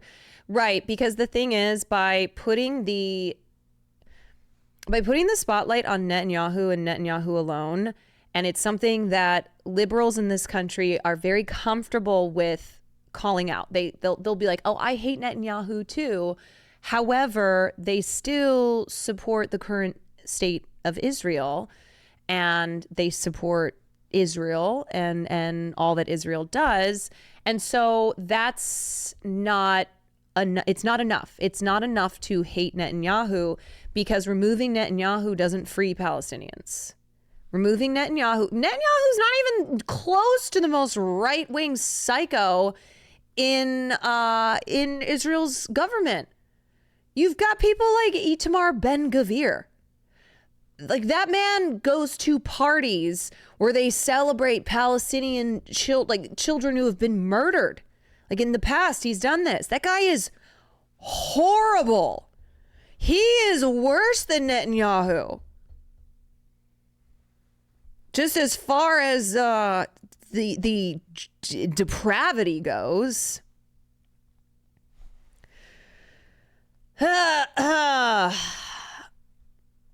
Okay.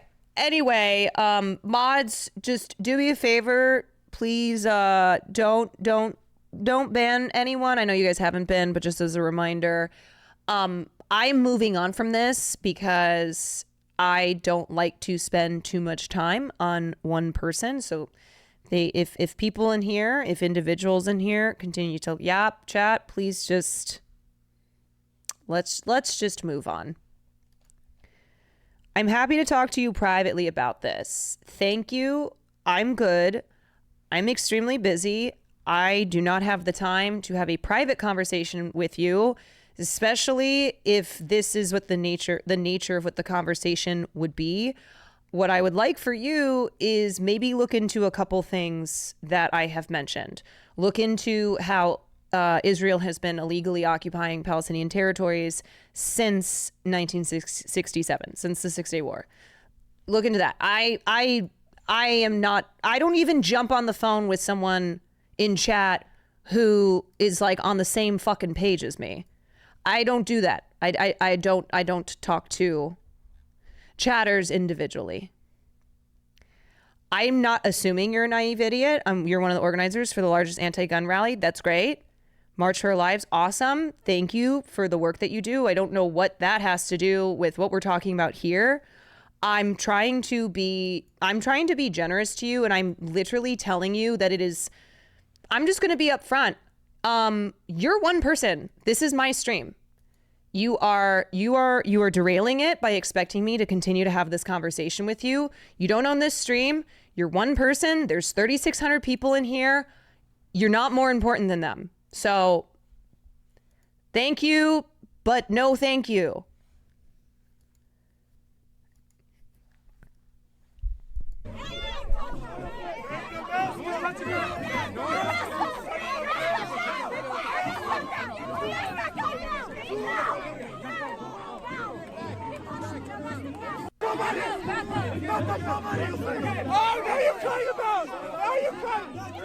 Anyway, yeah, this was from the UCLA protest. That was obviously after I had left. I want to show you guys this clip of the chair of philosophy at Emory University. It's crazy.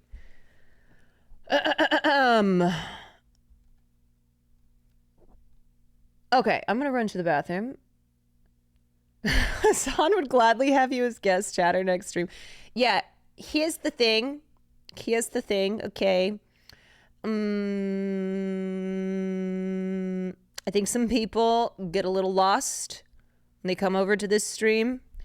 I obviously was streaming with Hassan and Lolo today.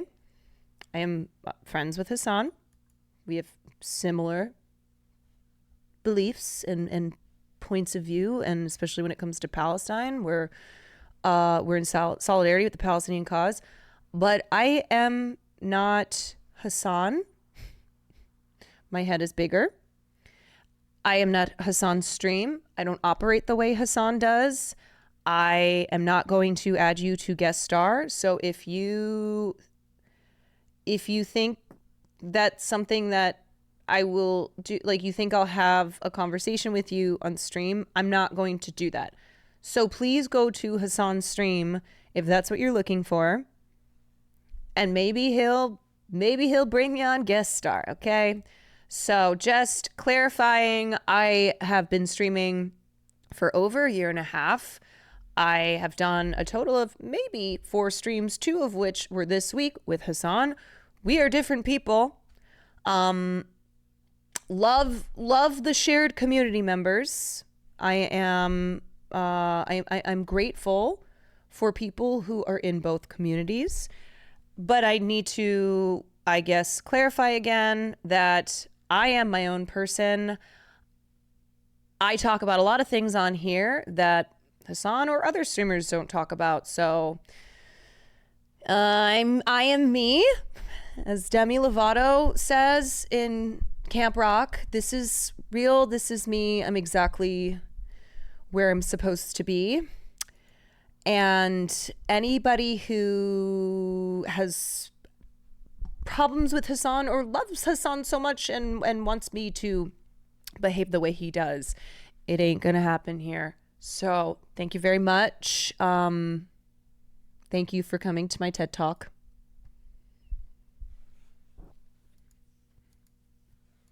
The end. All right, I'm a pee, and then we're going to watch a couple other things. I want to talk about Harvey Weinstein, and then we'll get into some fun stuff, do a little decompressing.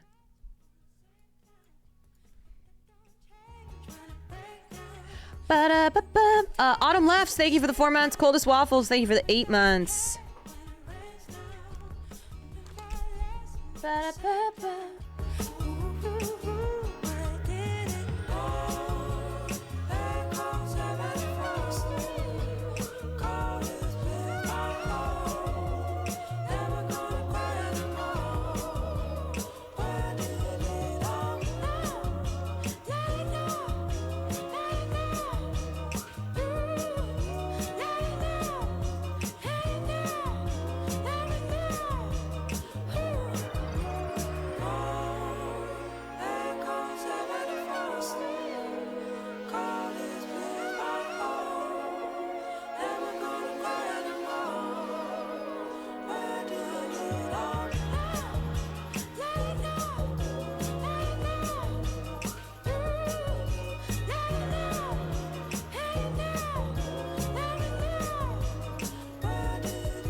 Farley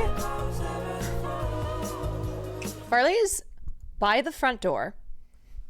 He has positioned himself. He is curled up in a ball by the front door, waiting for his father. Because it's so awful having to endure mom being at what I believe Farley considers, he doesn't know these are computers, but he knows that they're the enemy. He knows that this is his enemy. So he's waiting for his father to come home from doing the draft. He's waiting for his father to come home from war. His father was drafted. and he's patiently waiting for him to come home.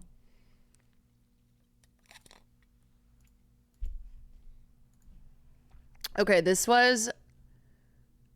Man. You done fucked up when you are arresting the chair of the philosophy department at Emory University. Look at this.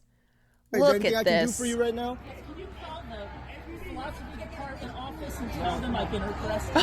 Philosophy department? Yes. Yeah. Can you call... Yes, would you mind calling the philosophy department and inform them that I have been arrested? So, unfortunately, I will not be able to attend any meetings that we have or teach my students because the police are arresting me. Call the philosophy department office. I will. What's your... I'm chair of the philosophy department. I got you. President-elect. I got you. I got you. I'm so sorry. I'm so sorry. Is there anything I... What is going on? And the other thing too, look at this woman's demeanor. This is the philosophy, the head of the philosophy department. You know this woman is a chiller. Okay? Look at her. Look at these little flats that she's got on. And she's being arrested. Do for you right now? Can you call the philosophy department office and tell them I've been requested? Philosophy department? Yes. Yeah, what a danger to society. Thank you. Thank you for removing this dangerous woman.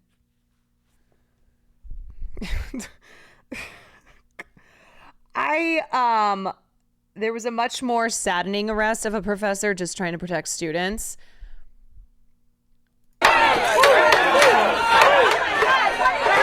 Jesus Christ.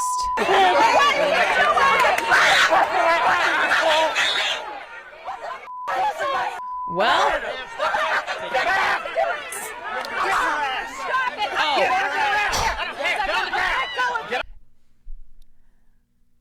Oh my God. Yeah, they weren't doing that on Jan 6. They weren't doing that during Unite the Right. They don't do that when Nazis are walking around in Texas brandishing the swastika. Oh no. Oh no. I saw this Twitter post. I don't know where it is, but it was after Greg Abbott was Mr. Free Speech. Greg Abbott tweeted out about how anti-Semitism won't be tolerated and people are being jailed and yada yada. And somebody posted pictures that they had taken of Nazis walking around with swastika flags. It's like, excuse me, sir. I'm no expert, but I think that is anti-Semitism. They're carrying the swastika. Nazis are just always allowed to persist and are not treated this way. Get on the ground. And I'm sorry, like every video you watch of the cops, they are fucking pigs, man. Look at them. Listen to the way he's screaming. Look at how he is like violently twisting her wrist. What was she doing besides protesting a professor being violently smashed into the ground? Oh.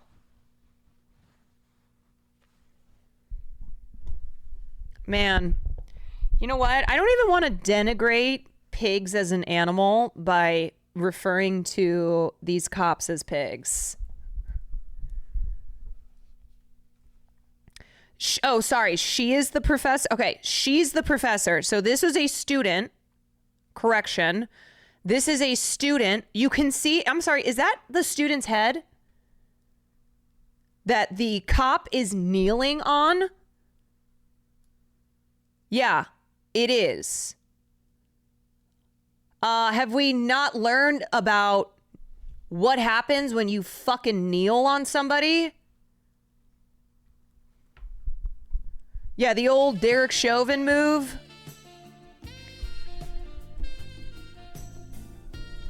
Jesus. Speed, thank you so much for the 20. What's up, buddy? Thank you.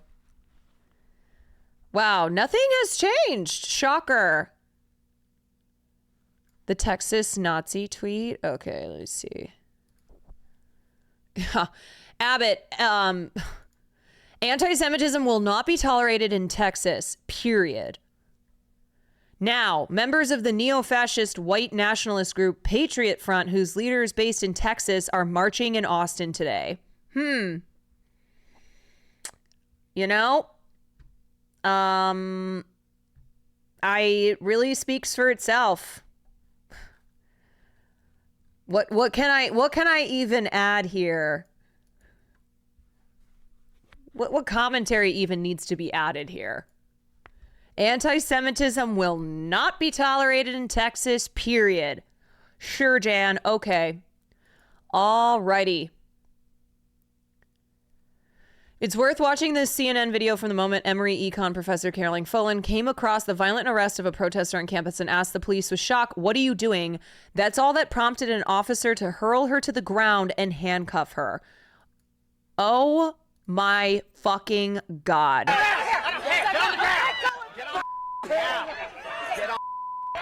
the ground! I said get on the ground! I said get on the ground! Oh my God! Give me some cops!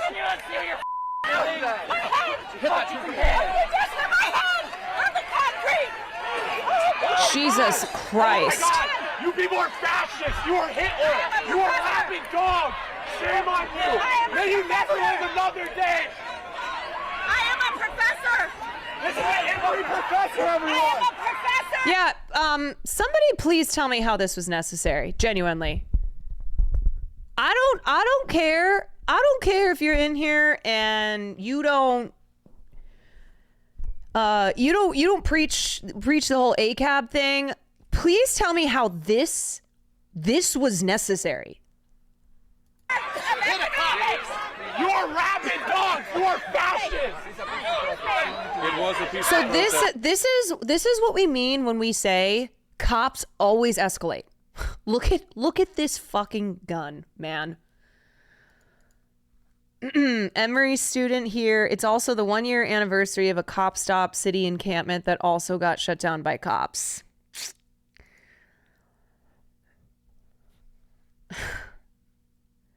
Yeah. So, you know, the reporting on protests turning violent. They are turning violent because of these cops, because cops are enacting senseless violence on people like this professor whose crime was asking them, "What are you doing?" when they were violently shoving this student protester to the ground to arrest them and kneeling on their head.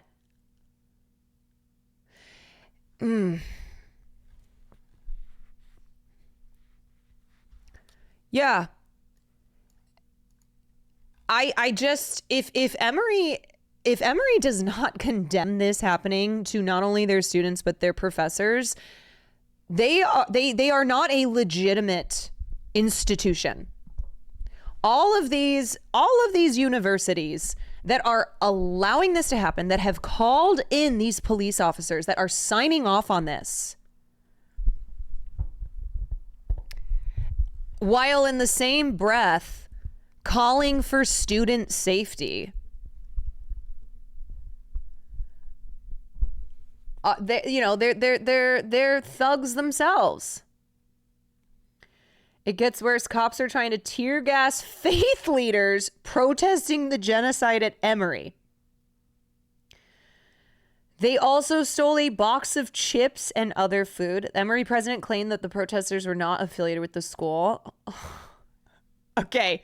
Oh my God. I keep laughing because it's so fucking insane. And you want to know what this does? It only radicalizes people more to the cause. It only gets more people to show up. Police just marched onto the quad with zip ties and cars, forcing the, again, entirely peaceful crowd of students to disperse under threats of mass arrests. Meanwhile, faith leaders have barricaded themselves inside Candler School of Theology in protest of both the ongoing genocide and arrests. Earlier, cops tried and failed to tear gas their way in with gas and pepper balls earlier. Cops are making use of the food set up for students. Of course they are. Of course, cops are just stealing whatever they want to. One walked off with a bag of chips. If the situation were not so serious, this would be hilarious. A cop walking away with a bag of chips? Like, what? The jokes write themselves. Literally pigs eating everything. The jokes write themselves. But this is so serious. A box of bag. Not just one chip bag. A fucking box. A box. Man, I want to show you guys. The University of Rochester set up their tent encampment yesterday. In less than 48 hours, was able to negotiate with the administration a report that will be released on the academic ties to Israeli University that will be coupled with the resolution that will be voted on. Fuck yes.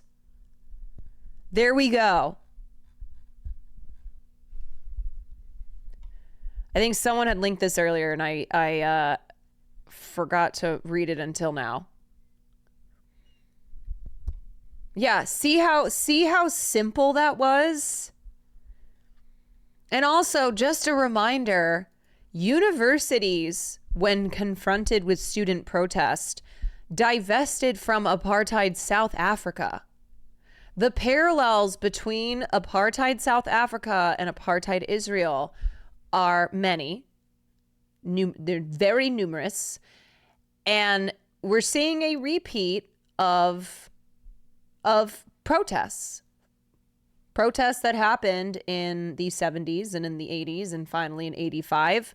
Protesters at Columbia got Columbia to be the first major American university to divest. So guess what? It is possible. It can happen.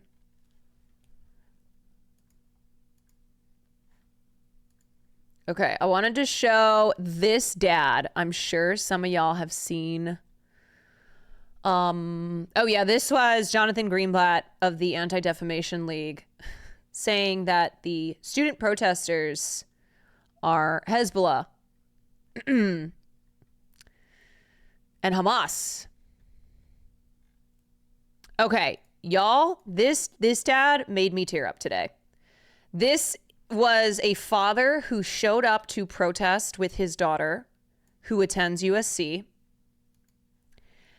And holy shit, if you haven't seen this, this dad is the GOAT. This is the MVP father. Yeah, I'm here with Lázaro Abuelo. You are a father of a student at USC who's here. Tell me why you're on campus. You also said you're a Los Angeles resident. I am here to support my daughter. She's studying here, and they're protesting against the genocide. And that's why I am against the genocide. My family is against the genocide. Yes. We think that no kid deserves to be killed. Well, why did you come down to campus? Yeah, because my daughter started organizing too. So I say, we have to support Palestine. And that's why I am here. Not only to support Palestine, we want the genocide to stop. Do you know where your daughter is right now? Right now, gotta be somewhere because the police start chasing all the students. As you see, they are threatening. If we don't leave the campus, we are gonna be arrested. But the students are so brave. Look at them. They don't want to leave the campus. Does that concern you, though, as a father, that your daughter is somewhere? Even though it concern me, but my daughter did the right decision. If she rather to be arrested fighting for Palestine, I will be the happiest daddy. Yeah. I will be the happiest daddy if she's doing the right thing. And I know she's doing the right thing. If the police arrest me now, I am willing to go with the students. I have no problem because what I am doing is the right thing, fighting against a genocide. I have kids, not only that in years I have a 7 years old, and I imagine being a father in Palestine to see my kid be assassinated by Israel. That's not good. We are humanity. This is not a matter of religion, political, no. We are as humans. We cannot support any genocide. Well, we will let you go and find your daughter, and I appreciate you talking to us. Free Palestine. Love this guy. Thank you for talking to us. He's with Palestine, always. Quite the story there. A father coming down to campus, his daughter, a USC student, partaking in the protests which went on all day here. Yes, and then I saw this, what you guys are linking, where he brought his dad. 3 generations. Look at this. Look at him and his father, man. Is there a picture of the daughter, the father, and the grandfather all protesting? I didn't see one, but this is so. Oh, I'm sorry. Wait, this is his grandfather. Wait, apparently 4 generations went? Hold on. They had great-grandfather, grandfather, father, and daughter. Y'all, that is here. I will link I will link both of these. What a Chad family. What an incredible, inspiring thing. Great-grandfather looks so good. My God, look at him. Because you know what? Being on the right side of history, you'll look good. The red or Dread Pirate Grant, thank you for the tier 1. And Cumstard, thank you for the 11 months. Us Peruvians don't crack. We just do too much ayahuasca. It's good for it's good for your skin to be against things like genocide. To be on the right side of history, y'all. It's a little shortcut for skincare there.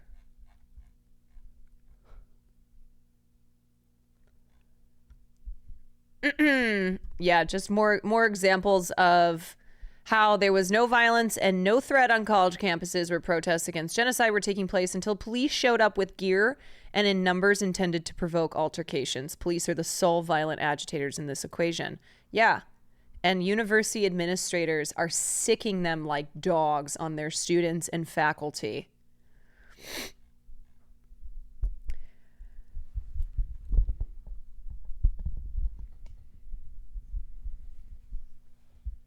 You don't want to look like the 22-year-old Zionist that Hassan yelled at on... Wait, she was 22? What's her name again? No fucking way. 22? Y'all are lying. Emily Austin?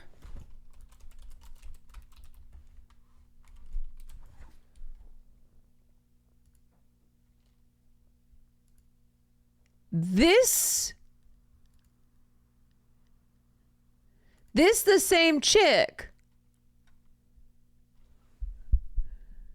Hate ages you? Yeah, also getting a shit ton of filler and Botox when you're in your early 20s. Let's be real about this, okay? Hate ages you, but so does filler when you are still really, really young.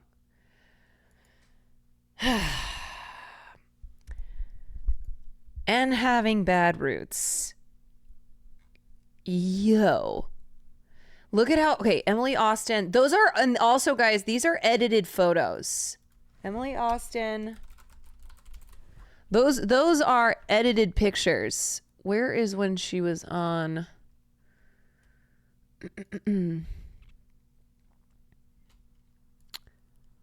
Yeah. The bank has a port. They can import and export. Israel gave them a great piece of land. They received billions of dollars in aid, not only from the U.S. You know what? That's the crazy thing about injectables is they actually do the opposite of what they're supposed to do when you are too young and you pump your face full of them. I've talked about this before, but the reason why it's the Kylie Jenner effect. Yeah, Kylie's not the first person who got filler and Botox at such a young age, but the reason why a lot of people, when they see pictures of Kylie, joke about how she looks like a 40-year-old divorcee is because she injected so much stuff into her face and she's so young that it ages you. Yeah, and so what happens is a lot of girlies who get the buccal fat removal then also put filler and Botox. So they have the fat taken out of their faces. And when you take fat out of your face, you are going to look a lot older. That's what I, like, here's a perfect buccal fat movement. Jesus. God.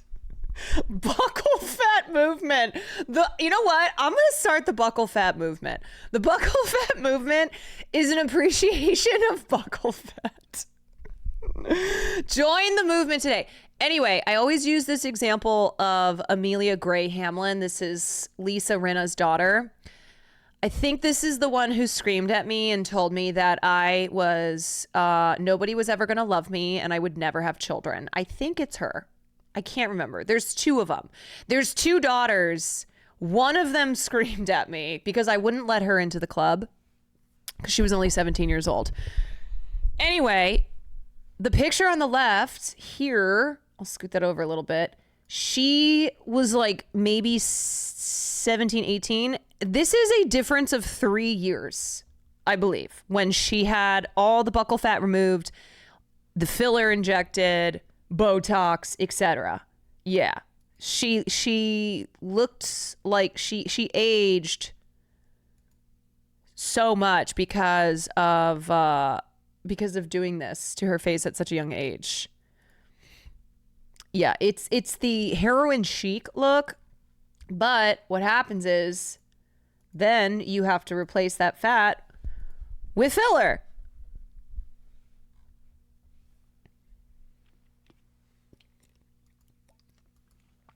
And you can't, buccal fat removal is not temporary.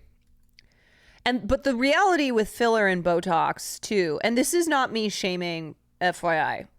I get Botox here and there. I haven't gotten it in a while, but I've gotten it. This is not me shaming that. This is me simply saying when you are really young and a lot of girlies who are getting Botox and filler are getting it way too young. They've been convinced that it's preventative or that it's not a big deal because it's temporary, but it can leave scar tissue and it can really age you. Anyway, I'm off on a little bit of a tangent here.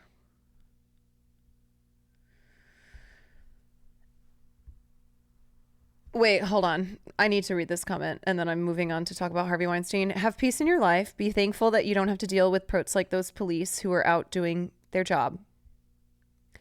You are sitting here shaming the police for doing their job. Clearly you didn't go to college. Sorry, I know sometimes I say I don't get derailed, but sometimes I like to get derailed. Tech Omega, thank you so much for the 5. Where was I? Clearly you didn't go to college because you don't know what it's like to have this waste of time from getting you closer to graduation. The students weren't even able to go to class because of these people. If you did this in China, they would say, fuck you, PHUCK-U, and run you over with a tank. Find peace. Thank you.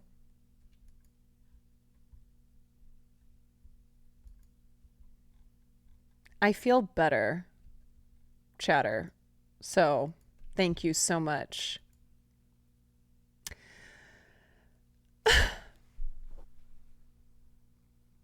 I just realized that I have been really mean to cops and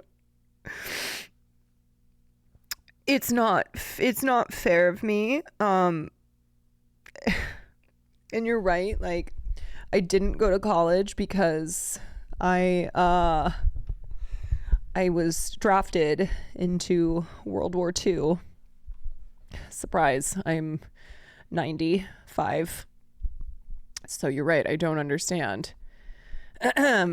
And I talk all the time on stream about how when I'm wrong, I like to be corrected, and that we need to be willing to change our minds and be open-minded. And I want to thank you for doing that for me.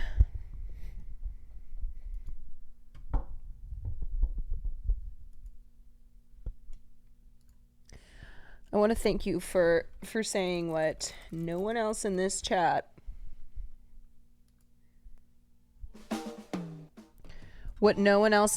would say. Hold on, I need some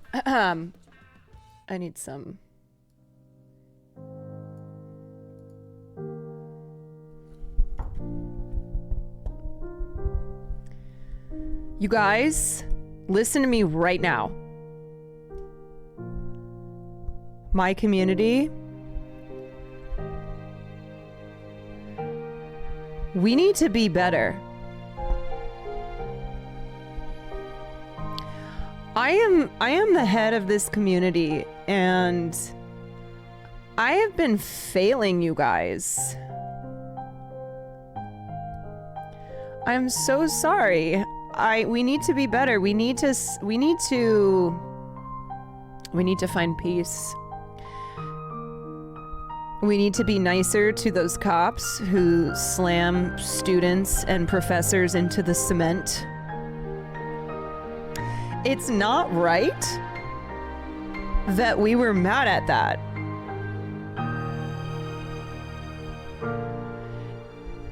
And I am the one who's supposed to be setting the example for you guys. So from here on out, I support people's faces being smashed into cement as they protest genocide, which is their legal right and the morally correct thing to do. But regardless,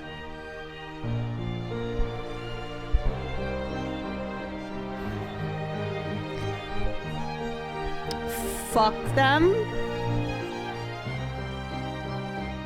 I don't know where this is fucking going. Okay. Anyway, moving on. Let's talk about Schmarvy Schmeinstein.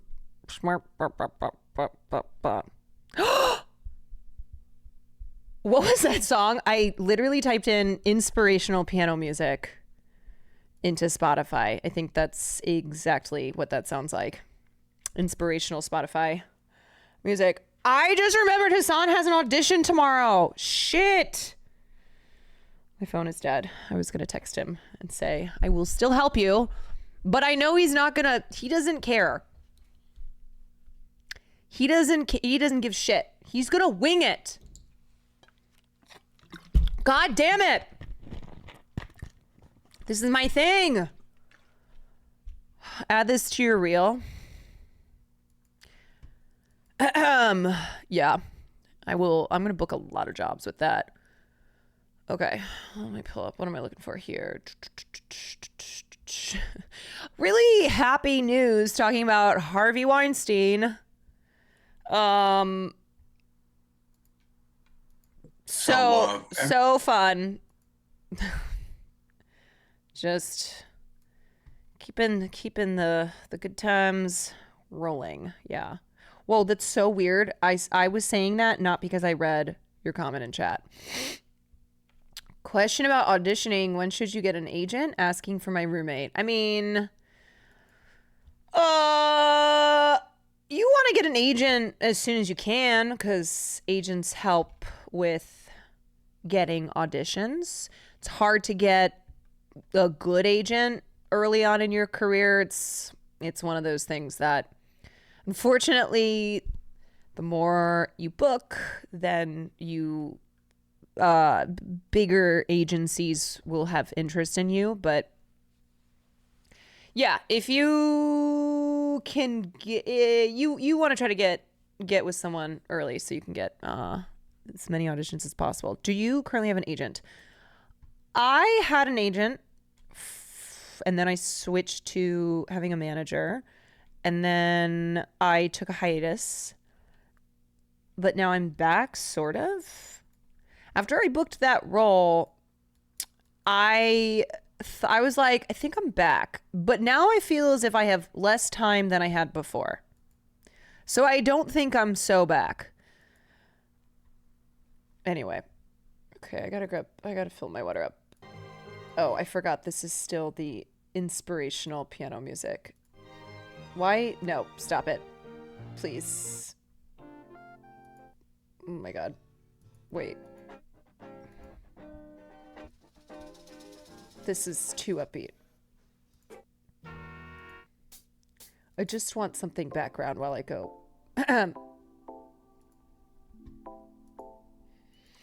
Was I supposed to help Hassan with his audition? Let's be real, you guys.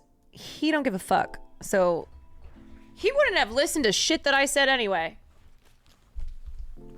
We get lost in the night, in the middle of June.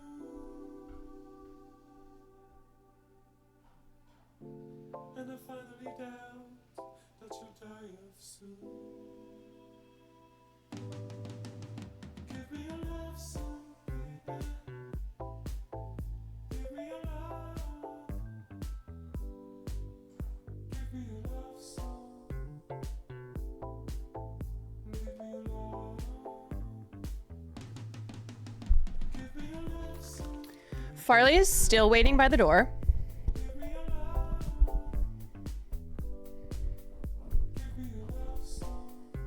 I should charge my phone. Hold on.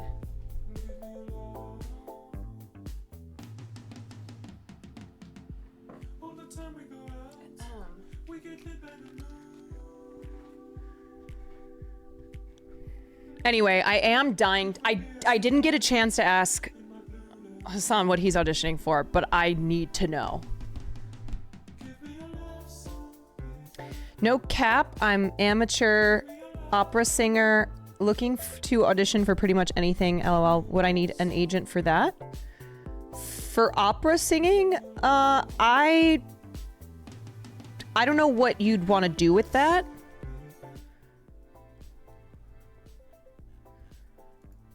I'm also not. I haven't worked as an opera singer. I did study opera though. Shouts out to all my opera people in here. So I don't know, but I also don't know what you wanted to do with that. Okay, sorry to continue with some pretty heavy news. However, we have to talk about this. Harvey Weinstein's 2020 rape conviction was overturned by New York Appeals Court. This is what I was asking Lolo about in the car, where the reasoning that was argued by Harvey's defense team that the New York Court of Appeals listened to, agreed with, and as a result overturned his conviction is something that I, with my layman's understanding of how trials work and how cases are presented, thought that this was something that happens often, which is that witnesses are brought in testifying to the character, showcasing a pattern of behavior of the defendant as part of the case. So is this because Harvey abused and assaulted so many women, too many women, that now his conviction was overturned? I genuinely don't understand this. I need a lawyer to explain to me how that works. let's listen to NBC News try and explain it. Breaking news out of New York right now, where the state's Court of Appeals decided to wait. Emily Baker covered it. Can you find it and link it to me? Overturn please? The rape conviction of disgraced Hollywood movie producer Harvey Weinstein. That's right. A jury convicted him of criminal sexual assault in the first degree and rape in the third degree. Now, you may remember this landmark case as one that sparked the hashtag #MeToo movement back in 2017. Weinstein is currently in his fourth year of a 23-year prison sentence. NBC News correspondent Chloe Melas is here to break all of this down. Hi, Caroline. Hi, Caroline. I'm a lawyer. Justice isn't real. Hope that helps. Yeah, actually. Oh, this is interesting because the court voted 4-3 to overturn this conviction. Why? Okay. Also, to clarify, Harvey Weinstein is not free. Oh, thank you, Ashley. Harvey is not free because he was convicted twice. He was tried in New York. He was convicted. He got, 23 years for that. And then he was tried in California. He was convicted and he got 16 years for that. So he's actually, he's been extradited, or he's being extradited from New York, where he has been serving his sentence there, because that was the first trial that occurred. And he's being extradited to California because he has a 16-year sentence in California, but his team has been appealing that as well on the same grounds. So I don't know what's going to happen there. What do they say? You know, I just want to read you what the court has said in their ruling. They write in part that the court compounded that, wait, let me start here. We conclude that the trial court erroneously admitted testimony of uncharged alleged prior sexual act against persons other than the complainants of the underlying crimes because of that testimony served no material non-propensity purpose. Listen, I sat inside that courtroom every single day during his New York criminal trial. And what they had were Mullineaux witnesses. They had individuals come forward, which is not uncommon in trials, and speak about allegations that are not directly connected to the crimes that the defendant is charged with, but it's in an effort for the prosecutors to show an alleged pattern of behavior. So what we saw during Harvey Weinstein's trial in 2020, in 2019, 2020, was that there were women who came forward with allegations, but they were not part of the crimes that he was being charged with. Yeah, this is so worrisome for the potential precedent that it's going to set for how this is going to affect other cases involving rape, whether they are cases where a conviction was, a conviction happened, or future cases. Because the idea here is if you have other witnesses whose allegations of crimes that were committed against them are not a part of the trial. So this is what happened with Danny Masterson, I'm pretty sure. Danny Masterson, they only had, I believe that they brought charges on three of the either 2 or 3 of the either 4 or 5 women who had alleged that Danny Masterson had drugged and raped them, but the ones that didn't move forward as other charges were used, or as official charges, were used as witnesses testifying to this pattern of behavior with Danny. Because they were not documented and reported prior, the victim's statements were thrown out. I mean, this is really worrisome. Danny was in the news again for getting beat up real bad in prison. Really? I did not see that. Can someone explain, like I'm 5, why it was overturned? I didn't hear it. Okay, let me go back here, and then we're going to watch Emily Baker, who's really, really good at explaining this stuff in simplified terms, explain it. We conclude that the trial court erroneously admitted testimony of uncharged, alleged prior sexual acts against persons other than the complainants of the underlying crimes because that testimony served no material non-propensity purpose. AKA having witnesses, the prosecution calling witnesses, testifying to Harvey's behavior and showcasing this years-long pattern of behavior of the way that he abused and assaulted women. And because those witnesses were not official complainants, because their allegations were not part of the official charges that he was being tried for, therefore it was an attack on his character rather than being about the evidence that was introduced during trial, evidence to the crimes that he had been charged with. Even though character witnesses are a normal part of criminal trials. Stanley Narrator, thank you for the tier 1. Maddie, thank you for the 13. Rec Nation, thank you for the prime. TCAT, thank you for the 2 months. And Hogan, thank you for the gifted. I sat inside that courtroom every charged with, but it's in an effort for the prosecutors to show an alleged pattern of behavior. So what we saw during Harvey Weinstein's trial in 2020, in 2019, 2020. What's up, Noko? I'm starting to get more into politics. Welcome, friend. Welcome in.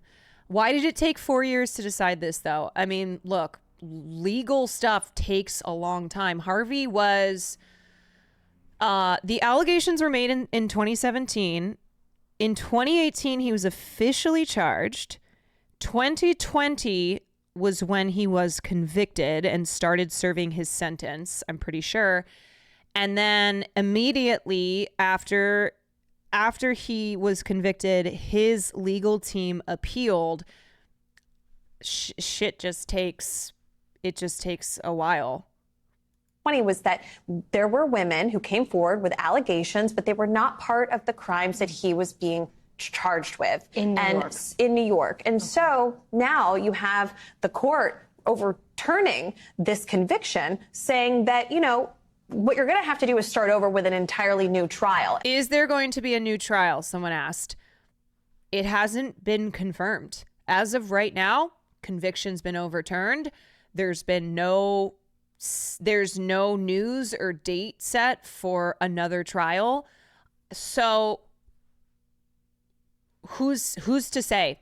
We do not know yet. And that is what we're hearing today from attorneys that represented those women, from attorneys that represented the Molyneux witnesses, saying that this is a step back for the Me Too movement, that now individuals and victims and alleged victims are re-traumatized today, and that they will see it through, that he stands trial once again. But again, he also has to go to California. Yeah. Let's talk about the Manhattan District Attorney's Office. They're the ones that originally brought this case. What are they saying about this decision to overturn the conviction? And then Weinstein, he is in prison. Yeah. So he's serving a 23-year sentence here in New York. The Manhattan District Attorney's Office, they've slammed this decision and they said that they will retry him. But again, like you just said, he was convicted in the state of California, and he has to now go serve that concurrent sentence of about 20 years. But could this mean that potentially that could be overturned? That's a long road ahead, and that's what his spokesperson told me today. There is a press conference in just a few hours. I will be there, and we'll be hearing from Harvey Weinstein's attorneys and what they plan to do next. All right, we'll be watching. NBC News correspondent Chloe Malas. Chloe, thank you. Holy shit. One thing that I can foresee this doing is discouraging victims from coming forward. Why? Okay. If I'm a victim of sexual assault and I'm being asked to to relive my trauma, this is incredibly traumatizing to have to not just talk to cops, not just talk to lawyers, but present this in a court of law. And now I see that Harvey Weinstein's conviction was overturned because of witness statements that were not, that were not the official charges that he was being tried for. That is something where I could see victims of sexual assault not wanting to put themselves through that. If the whole thing is the crime that happened to me, there's not enough evidence or there's not a strong enough case, so prosecutors aren't going to try my abuser for the crimes they committed against me, but instead my allegations, the crimes that happened to me, are going to be used to testify to the character of the defendant, with this now possibility that like they could be found not guilty or have their conviction overturned. That's terrifying. Good morning. Here's Emily. We're going to skip to 2741. The New York Court of Appeals overturned Harvey Weinstein's 2020 New York convictions. This is not an overturning of the Los Angeles convictions. He has been convicted both in New York and in Los Angeles in California. He was sentenced to 23 years in New York, 16 years in LA. Does this impact the sentence in LA? No, not at this point. Is that case already up on appeal? Yes, it is. So this, when we talk about other cases like Murdaugh, and people ask, well, if he's been sentenced, not law nerds, because law nerds know, but sometimes people ask, Murdaugh's been sentenced on, you know, the murder case to 2 consecutive life sentences, and then 27 years on the financial crimes. And then the Fed sentenced him to another 50 whatever years, and on and on and on and on. Why do they keep sentencing when there are all of these other convictions? This is why. This is why. This is why. Things get overturned on appeal. It happens. Does it happen all the time? No. Does it happen often? I would say no on that too. But it does happen. It's why you sentence on multiple cases if that's what's needed, not just the one that's before you, not just on the highest number of sentencing, not just on the first case. It's why you sentence case by case by case. So is Weinstein's convictions or sentence in California changed? No. Is that up on appeal? Again, yes, it is. So let's go through this opinion and hopefully answer some of your questions. I normally do Q&A at the end. I'm going to do Q&A on this before we move on to Baldwin, because I know you're going to have a lot of questions. But when we talk about trials needing to be done right, no matter who the defendant is, trials have to be done right, because having to retry them is a mess. Nanner said he's just moving prisons, correct? If he is being housed, I don't know if he's being housed in New York and California. If he's being housed in New York, they will move him to California. I read that he has been housed in New York, so they're moving him to Cali. If he's being housed in California, he will just stay in California. I don't know where they were housing him. So if he's in California, he stays. If he's in New York, he'll be transported. So, and they will probably, I imagine his defense attorney will make a motion to have him released on the New York, like formally released on the New York case. A formal release on the New York case means he will be bounced into California custody if he's not already there. So we're going to go directly to the court ruling, and then we might go to some media articles on it. We might not. Emily, you're not sharing your screen, girl. Let's do that. Hold on. And decision for, so that you have this, you have access to this opinion and decision for yourself if you wanted to go through it and read it. Emily, because I'm not going to read all 77 pages of it. God, she's just like me. The most pertinent points and then go through the rest of it. Let's see. Yeah, this is her live stream. Isn't She Karen is Reed's just lawyer like also me. Weinstein's? Yes. Alan Jackson defended Weinstein. I don't know if he defended Weinstein in the New York case. Hold on. I know he did in the Los Angeles case. But I don't remember. I'm going to skip over So here. this is not a unanimous opinion. This is a split opinion. Not everyone on the Court of Appeals who sat and heard this case agrees. Every person accused of a crime, they say, is constitutionally presumed innocent and entitled to a fair trial and the opportunity to present a defense. And then they cite to the Constitution and case law interpreting the Constitution, saying the right to a fair trial is a fundamental liberty secured by the 14th Amendment. Wait, and Alan the presumption of Jackson, innocence, the although country not articulated singer? in the Constitution, is a basic concept of a fair trial under our system of criminal justice. Whether rooted directly in due process, in the due process clause of the 14th Amendment, or in the compulsory process or confrontation clauses of the 6th Amendment, the Constitution guarantees criminal defendants a meaningful opportunity to present a complete defense. This is quoting Trombetta. For everyone who's been to law school, Trombetta has entered the chat immediately. Under our system of justice, the accused has a right to be held to account only for the crime charged, and thus allegations Here's of a prior bad timestamp acts marked summary. may not Okay, be wait. admitted against them Right for here. the Okay, sole I'm gonna skip to that. Thank overturned you. Harvey Weinstein's convictions in New York based on the propensity evidence that was admitted Yeah, at her reading the legal stuff is the stuff that I can't. trial. The propensity evidence being non-victim testimony about prior bad acts in the case.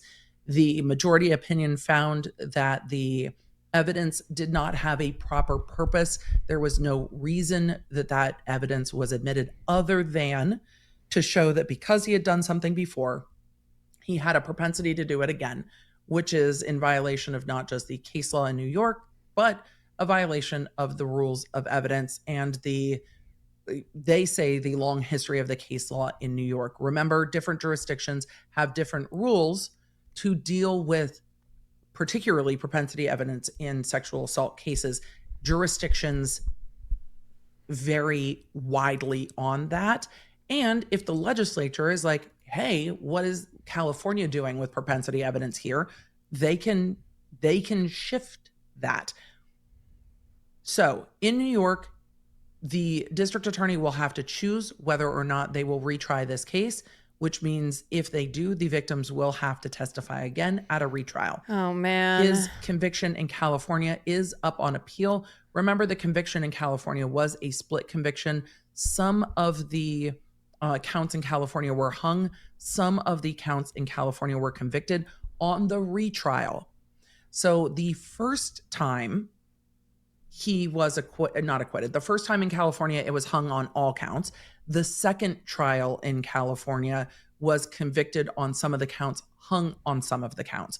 The counts that were hung in California, the DA's office in Los Angeles chose not to retry. So those 3 counts were just declared a mistrial and dismissed. So of the 4 counts that he was convicted of in California, he was sentenced to 16 years. I have not seen whether that sentence was changed or enhanced due to the prior convictions in New York. If that is the case, then we will likely see a motion in Los Angeles to resentence him because there is now no prior conviction in New York to base the sentencing in LA on. But he is sentenced to 16 years in LA. And so he will be sent from New York to LA to serve his time there. So that appeal in Los Angeles is still pending. And when that comes down, we will see what happens.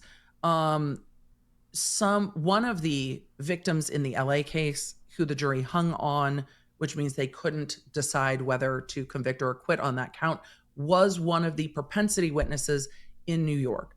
So what happens if they retry it in New York? Well, they don't bring in the propensity evidence, or they make a stronger case as to why the propensity evidence comes in. I would imagine that if they could make a stronger case for why it should come in, they would have done that, knowing that this is one of those things like jury instructions where bad acts evidence can get your case overturned. Too much bad acts, too far in the past. The law! That overreaching is one of those things that can get cases overturned, and that's what we have seen here. Again, the rules in California for propensity in sexual assault prosecution. Okay, I think we kind of have a gist of why this happened. I want to watch this from earlier. This was the press conference that Ashley Judd, who is one of Weinstein's accusers, and obviously she's, the actress Ashley Judd, as well as others talked about this. Okay, 1 second. Good morning. My name is Monica Ramirez, and I am the founder of Justice for Migrant Women. I am a survivor, and I am a leader who is honored to be part. Thank you for your guys' coverage of the protest. It was really insightful. Awesome. I'm so glad you were able to catch it. To end gender-based violence in all of its forms, including sexual violence. And we today have gathered as survivors and advocates in the wake of the news of the overturning of Harvey Weinstein's case to talk about how we're thinking about this moment, the news that we've just heard, and most importantly, the way forward. And we would not be able to be in this room to gather with intention to be able to have this conversation, first and foremost, to uplift the leadership and the bravery of the survivors who came forward, if it were not for the sisterhood that has been formed amongst all of us over all of these years. And so first, I start there by naming and uplifting the sisterhood and by drawing on that strength today. It is my greatest honor to be able to be here with my sisters to be in conversation about this matter. Today with us, we have Ashley Judd, activist, leader, actor, and silence breaker. Just as a reminder, 80 women came forward about Harvey Weinstein, came forward publicly. We also have 80. Tarana Burke, founder of the Me Too movement, and Fatima Goss-Graves, CEO of the National Women's Law Center. I'm now going to open the conversation with Ashley, and each of us in turn will share remarks with you. And at the close, we will stay behind for a few moments to answer some questions. Thanks. Did you leave before Hassan and Lolo earlier today? Yes, I did. I had to let Farley Good out. afternoon. Thank you all so much for coming. It was short notice, and I have learned that we can pretend to care, but we can't pretend to show up. So thank you for showing up. First and foremost, I want to say that I stand in sisterhood and solidarity with all survivors of male sexual violence. And today is a day, like every day in American women's lives, when male sexual violence has intruded and disrupted our lives.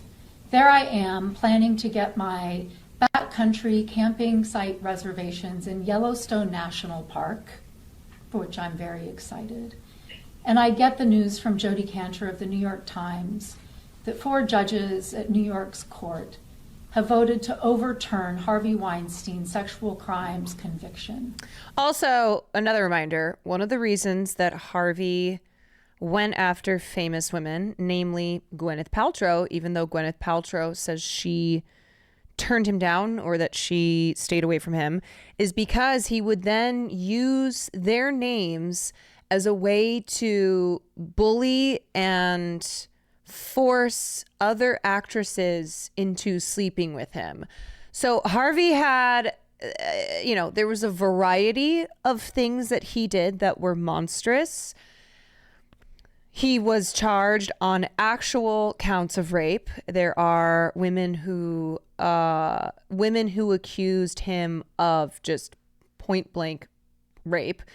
And then there were women who testified to how he would pressure them, how he would hold their careers over their heads, how he would say, like, Gwyneth Paltrow, Gwyneth Paltrow, she's famous because she was my girlfriend, or like she slept with me.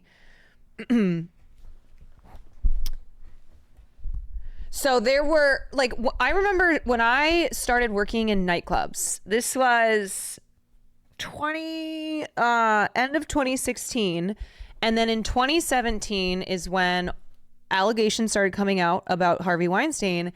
And what I heard from people that I worked with, and a woman I worked with who'd been in the biz for a long time, is she's like, everybody knew Harvey was a monster. And there was an unspoken thing where if you said no to Harvey, you would not have a job in Hollywood. But if you said yes to Harvey, he could make your dreams come true. But Harvey was the gatekeeper. He was the guy. Everything went through Harvey Weinstein. So if you turned him down, like Mira Sorvino, he would ruin you. It didn't matter who you were. It didn't matter how established you were. Nobody had more power than Harvey Weinstein. And so he used and abused that power. And he did this to actresses. He did this to assistants. He did this to people who worked for Miramax. He did this to journalists. This is what it's like to be a woman in America, living with male entitlement to our bodies. Now, for those of you who don't know, when I was an up-and-coming actor in Hollywood in the 1990s, I'd been up all night filming on the movie Kiss the Girls, and I had a breakfast appointment with Harvey Weinstein at the Peninsula Hotel. He, of course, was the mega producer, co-founder of Miramax Studios, who was an extraordinary gatekeeper. His movies won Oscars, they were box office successes, and he was a real tastemaker. And so this appointment was a really huge opportunity for my burgeoning career. And when I showed up at the Peninsula Hotel at which I often stayed with my family, and I knew both the concierge, we went to acting school together, and the desk staff, I said, "Is Mr. Weinstein in the Belvedere, the restaurant, or is he on the patio?" And they said, "Oh no, he's in his room." I was so naive. I thought, room service is going to take a really long time and I'm hungry. So they sent me, complicitous, the ecosystem. Not all men are violent, but most men are silent about other men's violence, up to his room, where Harvey, wearing his hotel robe, immediately began asking if he could give me a massage, and this progressed into him insisting that I watch him take a shower, and other acts of sexual harassment and aggression. I was lucky I got out of that hotel room. And my dad was with me that day. He was waiting for me in the hotel lobby. And he still says that when I came down, he could tell something devastating had just happened. I told anyone who would listen. The director on Kiss the Girls, Gary Fleeter, the screenplay writer who said there was no Attorney General of Hollywood done to whom to report this incident. But finally, of course, Jodi Kantor and Megan Twohey of the New York Times came to me through Nicholas Kristof, and I went on the record telling that story, because when survivors tell their stories, they are exercising a powerful form of leadership that sparks others to join in shared action that catalyzes change. And we understand that leadership is exercising principles and values in the face of uncertainty. And that's what we leaders and survivors do. This today is an act of institutional betrayal. And our institutions betray survivors of male sexual violence. And we need to work within and without the systems to start having what is known as institutional courage. And you can learn more about institutional courage by looking that up. There's actually a center for it housed at Stanford University. It's based on research, it's informed by data, and these are concrete practices and actions that our institutions can take to respond to workplace harassment and male sexual violence in ways that both prevent, address, and have postvention to make sure that women and all people work in environments that yeah, FYI chat, if you get timed out, it's not because the mods are like, how dare you say that about Harvey Weinstein, even though we have recently turned over a new leaf. And when it comes to violent cops, when it comes to disgraced media moguls, remember, peace. No, it's for your own good. Twitch will clap you. So mods are very quick to delete, and that's for your own good. Are free from harassment and sexual violence. Gotta keep it cute on here. So much to offer. Gotta keep it redacted. We need to be able to contribute without fear, without terror of violence, of our voices being muted, our contributions being diminished, without fear of retaliation. And you know what the great poignancy is of this day, why I'm in New York City? I don't live here. I am here to be at the United Nations to advocate for Convention 190, the convention to eliminate all forms of harassment and male sexual violence in the world of work. God is interesting. And we say the world of work because harassment and sexual violence take place in a variety of settings. I wasn't on a movie set. I've been sexually harassed on many a movie set. But I was at a hotel, which was off-site. In the convention's wisdom, we use the term world of work to expand the places where this harassment and sexual violence can take place. So I want you to remember that expression, the world of work. I stand shoulder to shoulder with women who have bloody knees. Because male sexual violence may knock us down, but we get right back up. And together we are in this struggle for freedom from male entitlement to our bodies. Thank you. Oh, do I get to introduce the next powerful woman? Who's going next? Oh, God. The one and only Tarana Burke. So Tarana is the founder of Me Too movement. And if you haven't had a chance to read her book, I highly encourage you to do so. She is a woman who, in the South, chose to work with girls of color who had experienced childhood sexual abuse. And in this one particularly both devastating and inspirational story, there was a girl at a black girls' we're just going to listen to a little bit more. It was actually Boys and Girls. And then who move was, on. you know, kind of hard to respond to. And Tarana got into this relationship with this girl and wished that she had been able just to say to her, "Me too," which is how she birthed the expression. And so that's just a small anecdote. And of course, the Me Too movement website, if you've never had a chance to look at it, is full of resources for anyone who's experienced male sexual violence, knows someone who has, or thinks they know someone who has. It's a powerful tool filled with support and advocacy, so please check it out if you haven't, and it's now my great honor and pleasure to introduce my sister, Tarana Burke. Ooh, Ashley, thank you. And Tarana Burke is amazing, and it's been such a disservice to her work and her activism that so many people think Rose McGowan and Asia Argento created the Me Too movement. The reality is that Tarana Burke created the Me Too movement, and she started the Me Too movement in years before, in 2006. And she had started community organizing in the late 1980s. And in 2006, she founded the Me Too movement, which sought to assist survivors of sexual violence, especially women of color. Because as we know, when it comes to the breakdown on, anyone can be a victim of sexual violence.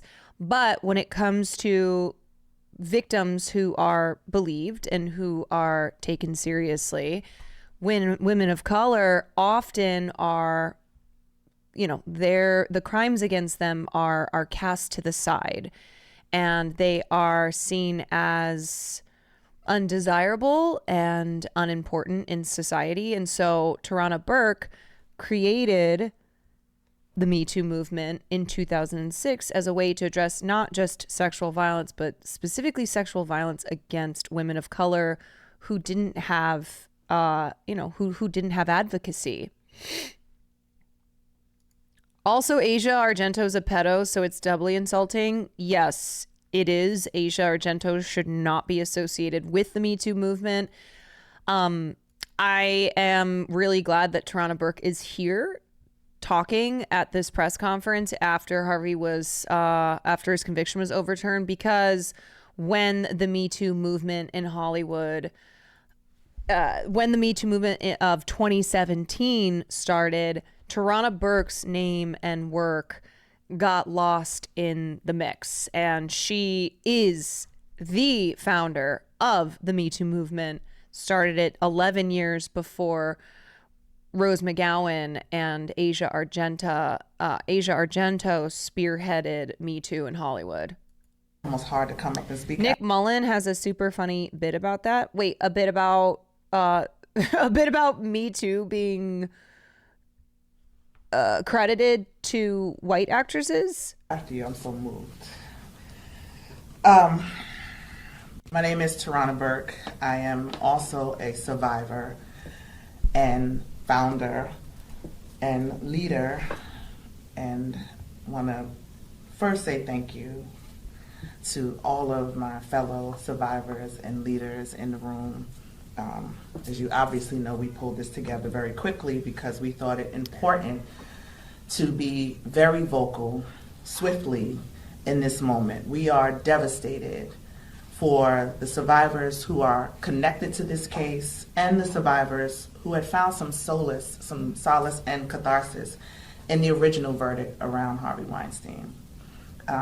Many people, many survivors, and those who love and support survivors probably thought that that original verdict meant that there was going to be a change, that it marked. How did I start streaming? I had a lot to say, and so a year and a half ago, I started streaming and started yapping. A change and marked a difference in how this justice system was going to move and operate.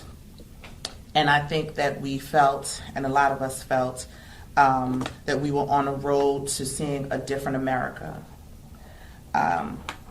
And this moment makes it feel like we were wrong. Inevitably, there will be headlines in the coming days and weeks talking about what this means for the Me Too movement. We've seen this happen over and over again.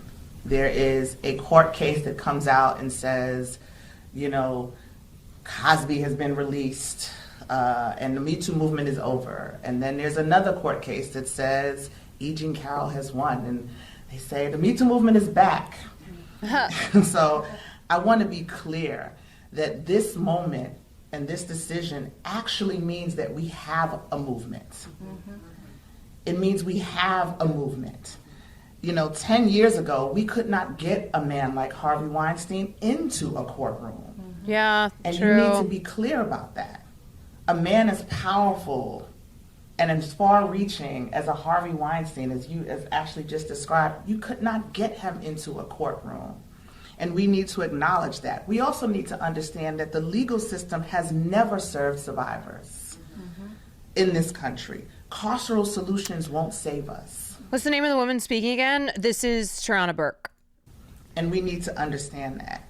Rape and sexual assault have the lowest arrest and conviction rates for a reason. So we are clear that moments like this underscore why movements are necessary. And we have a movement. This is why the work has to keep happening, why we keep going. Almost 7 years ago, because these brave women in this case broke their silence, millions and millions and millions of others found the strength to come forward and do the same. That will always be the victory. Mm-hmm. This doesn't change that. And the people who abuse their power and privilege to violate and harm others will always be the villains. This doesn't change that. We have spent decades. Yeah, to clarify, the Me Too movement is not just for the girlies. It is for all victims of sexual violence. And it doesn't end. It doesn't end because, like Tarana said, of something such as today's news, where Harvey Weinstein's conviction has been overturned. A movement is not something that just crashes to a halt because there are individual setbacks.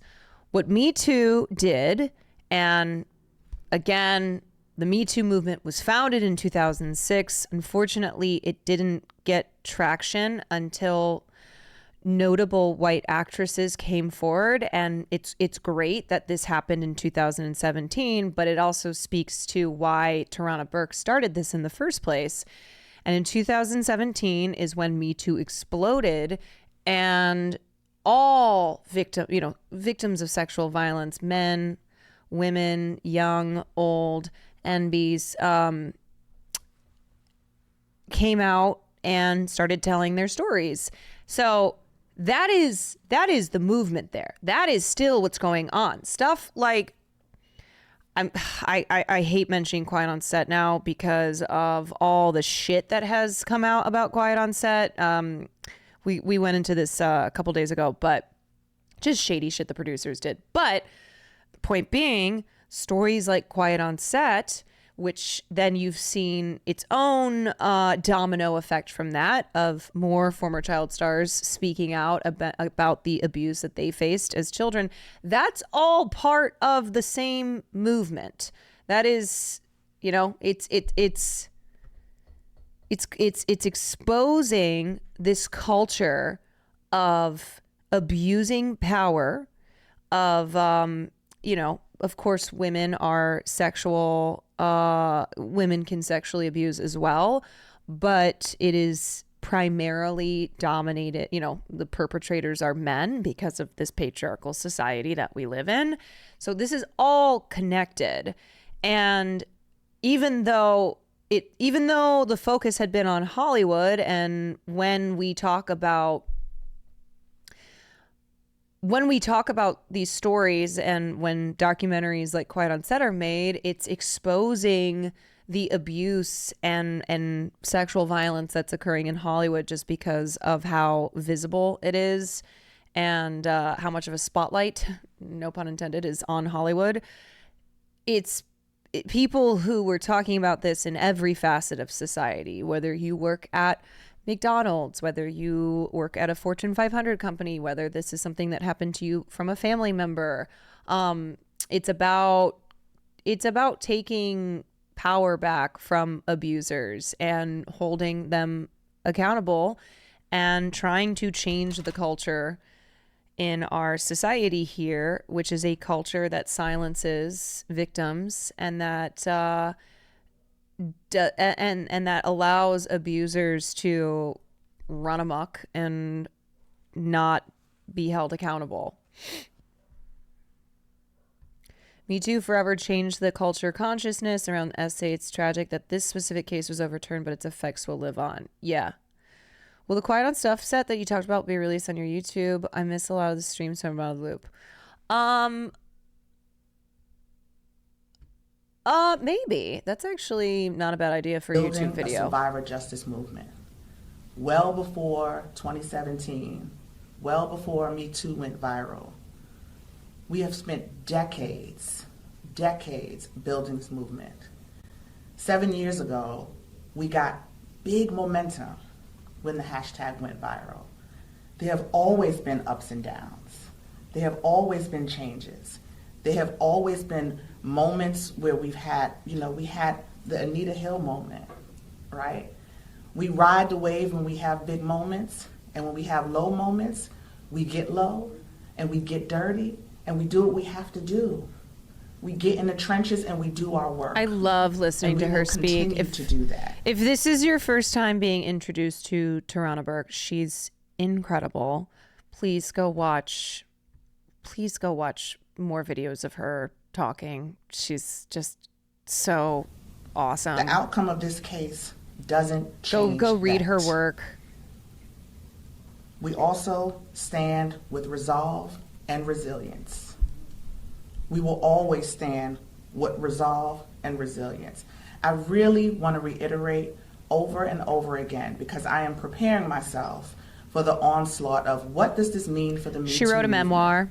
What does this mean for the Me Too movement? I know you're going to say it regardless. No matter what I say in this moment, I know they're going to come regardless. And so I want you to hear this.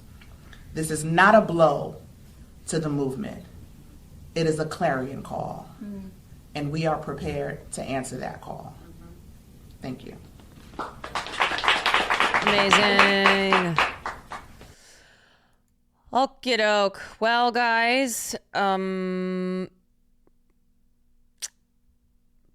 not too optimistic of news, but like Tarana Burke said, it doesn't end the movement. It doesn't derail the movement. So as much as it is scary to think about the repercussions and the effects on survivors and potential survivors who would come forward to testify, to be witnesses in future trials, it is scary to think about how those people can be affected.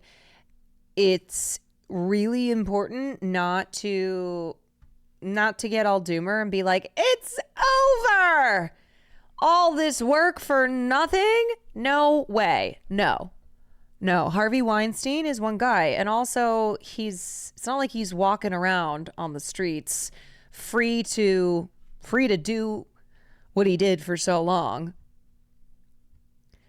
Clarion calls, a phrase I've never heard, but it sounds so cool. Clarion call means, the definition, a strongly expressed demand or request for action. Can I have that in a sentence, please? He issued a clarion call to young people to join the party. The Triple P are issuing clarion calls to their universities to stop investing in companies that support Israel. Oh, you're finally home. That took so long. All day at the draft. It's 10:45. Hey, your son has been waiting by the door for you. Like you're in war. Can you hear Farley crying? Oh, Toxic Bear Gaming, thank you for the tier 1. face kisses. Oh. Will is finally back from war. Look at him. He's literally crying. Oops. Farley is crying. Face kisses.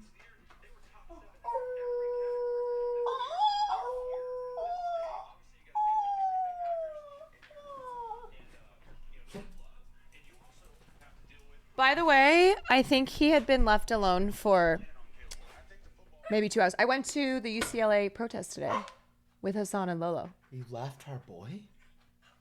Yeah, I had protesting to do. Protesting's for people with jobs. Just kidding. Wait, what? I'm just kidding. Get a job. Stay away from her. He's still crying. Come here. Yeah. I should have brought the boy. I should have taught him what it's like to stand up and say no more. My food's almost here, thank God. I haven't eaten all day. The end. How did it go? You didn't eat at all? No, I had like a slice at the draft? all day. Oh man. You know what? You're tougher than the Marines. Jesus.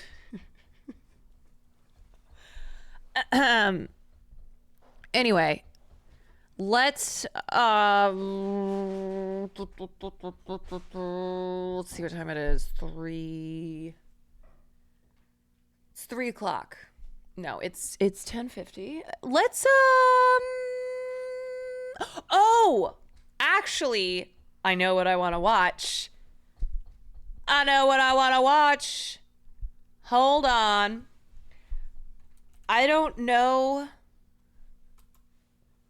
if Vio is still in here, but you guys, Vio was on Gordon Ramsay's new Idiot Sandwich show.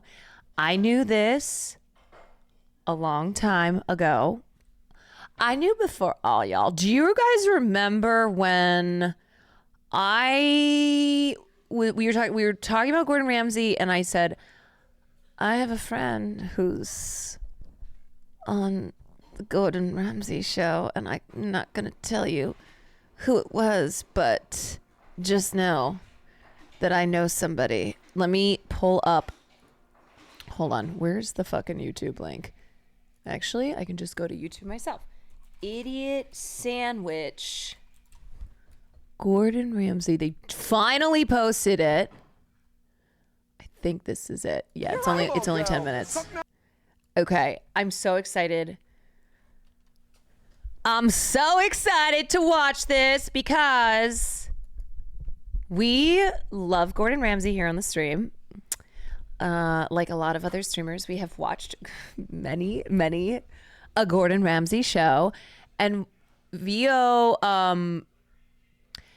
had told me why.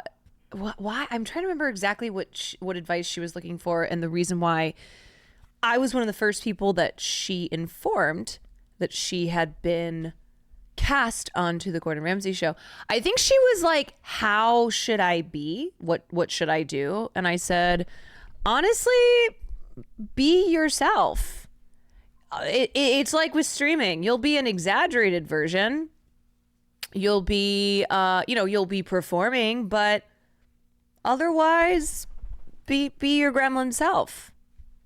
Why not? Anywho, that was months and months ago. The episode finally came out, and the portion, it's only 10 minutes long. It's Gordon Ramsay shocked as contestants attempt to make grilled cheese with burnt toast. We're going to watch it. Welcome to Idiot Sandwich. We are live here right in front of the gorgeous Caesar's Palace. Give it up for Vio, Eric, and Sokna. Come on, guys. Right. Also, Vio looks so pretty. 20 minutes, 3 extraordinary sandwiches. Are you guys ready? Yeah, let's do it. We want a stunning Idiot they Sandwich. told Your 20 Vio minutes that the episode was not going to air. Let's go. Which was sad, but that it did air. I wish Vio was in here. Oh my God, you guys, ladies, gentlemen, MVs, Vio is here. Vio is here and can fill us in. They literally hired someone to tell you that the episode was not going to air. Is this, or they hired someone to tell you that the episode was going to air. Are you an idiot sandwich? Sandwiches are hard enough, but making it under 80 degrees is even harder.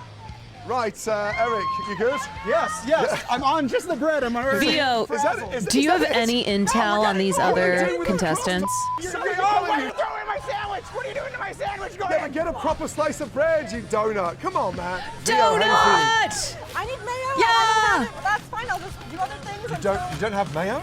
No, she's using it, I believe, or he's using it. I Just believe. go borrow it. Go steal it, girl. Come on, it's a competition. You're right. Come on, girl. Sokna. Give me inside this sandwich. Where Let's we going? go. They hired someone for a day to tell me and the other two to let it will not, if it will air or not. Right now, I got my chicken ready. How are you going to put this sandwich together? How are you going to layer this thing? Pesto first, and then adding my chicken. This weasel set you up. Sounds good. Sounds very good. We can do a regular grilled What cheese. a That's son fun. of That's a exciting. You'll love bitch. it. Why not elevate it? I love bacon. We're putting bacon on there. I like sweet, so I'm gonna go over there, Snake. get some apples integrated into my apple bacon cheese sandwich. ABC, easiest 1, 2, 3. I'm excited for it. I hope Gordon is too. Oh, I'm like getting lemon in there. That's fine. Let's go, I'm just Vio! gonna chop up everything because right now my brain is scrambled. Okay. Anonymous, thank you for the bits. This meat has betrayed me. The meat betrayed you? It's betrayed me. Tell me about the sandwich. Vio, What your we doing? Where hair we looks The sandwich is so gonna be slay. a brie with low-fat mozzarella, apple, bacon, and maple syrup. Oh, I forgot to grab the maple syrup. Why low-fat mozzarella when you got brie and bacon in there? I don't know. You're the chef. I'm not. Why would tell me? Why? You don't go low-fat on a Teach me. sandwich. Why not? Can I suggest something? Yes. You turn your pans on. Let's go. Whoops! How do you do this? Oh, I would be losing. I would be losing my shit. Absolute star. So it's something simple. It has some nice complex flavors, and it's just amazing. Why are these bacons getting cooked more than the other bacons? What's going on? Is that the way cooking bacon is supposed to look? I don't know. God, that looks good. I'm the idiot sandwich. I'm the sultan of sandwich, the master That of bacon meat, looks the lover good. of Gordon Ramsay. Master, it's burning. Yeah, well, it's blackened. It's blackened. When it's brown, it's cooked. When it's black, it's that's burnt. It's, you know what? It might be salvageable. The stove was rigged. I need your glasses. I need your glasses. It's burnt. Right, guys, halfway. 10 minutes gone. 10 minutes to go. How did he burn the Come on. bacon that fast? I think I cut my finger. I see that. Oh, no. What's happened? I'm not used to these sharp knives. Oh, my you know? God. You're just chopping. You've got yourself. Workers' comp. Yeah, I'm great. I gotta cook. Workers' comp. Let's go. Stop. Let's go. Yes. I Let's won't eat go. all the goons. Three amazing I'm telling you, sandwiches, the by the way. stove is Eric started off with evil. something unique. He's doing like a sort of bacon and cheese. You should sue grilled Gordon Ramsay. sandwich. Looks good, but he's burnt his bacon, which is a great shame. Sokna's got off to a great start. She's doing like a chicken pesto sandwich. A little bit concerned about the bread. And yeah, Vito, she's doing a finger sandwich because she sliced one of her fingers off. Sadly, it's not a fish finger.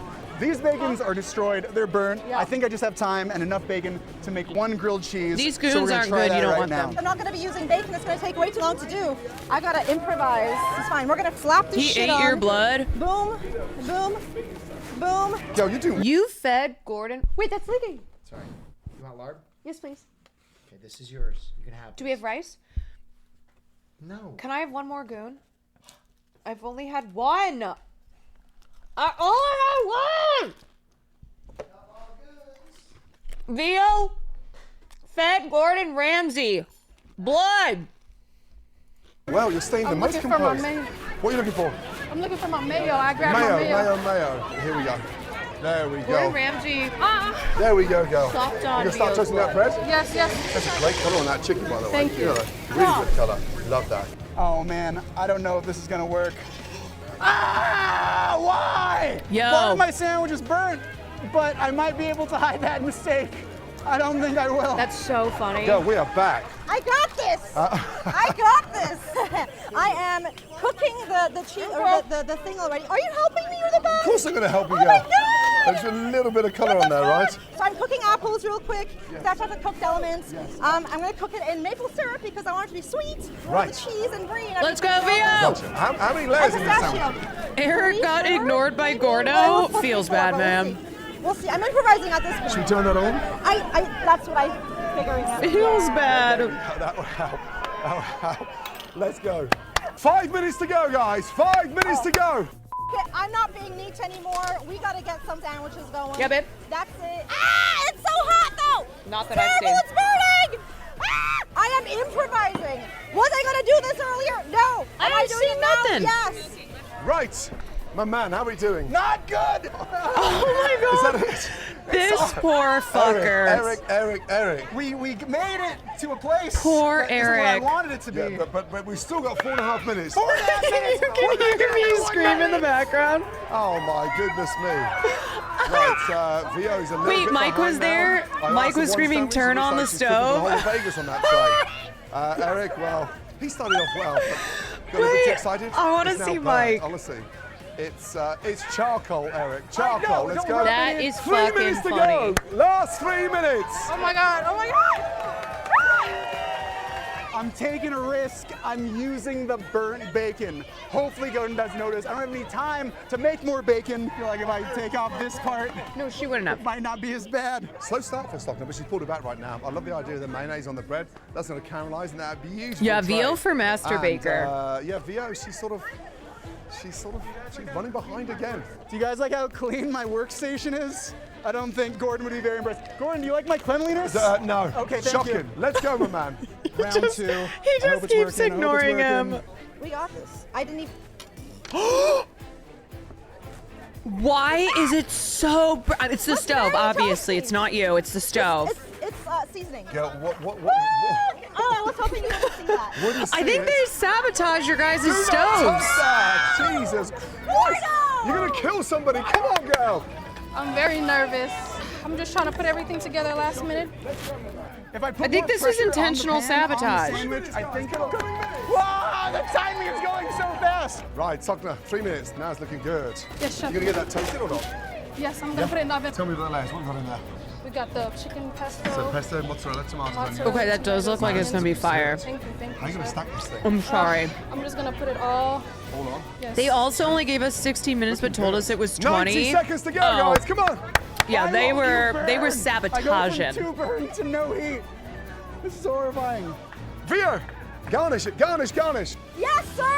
60 seconds. Let's go. Look at that beautiful color. Yes, Come on, come on, come on, come on. I got this going. 15 seconds to go. Why aren't you melting? Melt! 10, 9, 8, 7, 6, 5, 4, 3, 2, 1. Stop! Right, who's gonna be crowned after Idiot Caroline, do you know Sandwich? you're cool AF? You're cool AF. I'm gonna cross my fingers and hope for the best. I feel embarrassed, but also proud that I did this. Vio, let's start with you. Hi. Describe the sandwich. Okay, no please. spoilers, no How's it been? spoilers. You cut it, and then you, Right. you know, you. Listen, visually it looks great. Okay, Does it looks big. Tell me Yeah. about the lunch. Okay, so I used It looks the big. You mozzarella. like I 'em forgot big, to use Gordon? bacon. That's fine. I was gonna use bacon and cook it in maple syrup. It's all good. It's all good. Little taste. And this is what? What's in here? Oh, this is mayo, pistachio, lemon zest, salt, pepper. You know. Wait, so did you plan out your sandwich before you got there? Did you actually enjoy that? It's good. Shut the up. It's good. Seriously. Listen, Look, between Hassan and Piers Morgan, more people should say shut the fuck up on national TV. Flavor combination. You've got mayonnaise all down your chin. Dear oh dear girl. Right, next, Eric. Yeah, but everything got fucked up, so I made a completely new one on the fly. Oh my god. I call it the ABC. We got apple, we got bacon, we Oh got cheese. my god, the cheese isn't melted. Hey, please don't hurt me. No, pineapple, you donut. Oh, yeah. I felt like the garnish with like. But then again, famously, Gordon Ramsay doesn't melt his cheese. So, no color, no flavor. Where's the color gone? Places. The first one you burnt, right? Burned bacon, unmelted cheese. Fair enough. All right, take cool. a slice. Take a slice. Cheers, Jordan. Cheers. Man, that is so dry. Yeah, baby. Right. I swear Gordo hated Eric. Maybe he has something against balls. Right. Describe this. What's it called? I have a grilled chicken pesto sandwich. That does look good. Chicken pesto sandwich. Yes, sir. Okay, chicken cooked nice. Uh, Okay. And I did parsley instead of basil for a nice twist. It's good. Really good. I don't think it needs the parsley. Okay. Parsley's a little bit boring Okay. inside a sandwich. Okay. But it tastes bloody good, girl. Thank you. Let's go. Let's go, girl. Let's go, go. Sandwich is...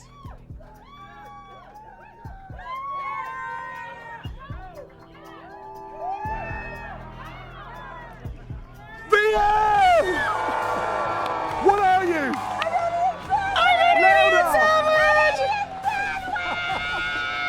Well done, VM!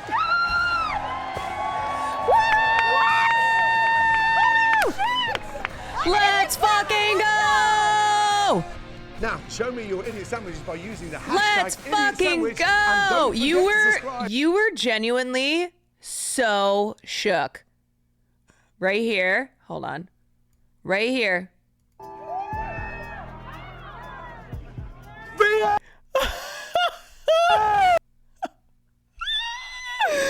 Oh my god, so many emotes. So many emotes. She said holy shit and shut the fuck up on national television and won. That's right. What are you? That's right. I want an idiot sandwich. Well done, VM!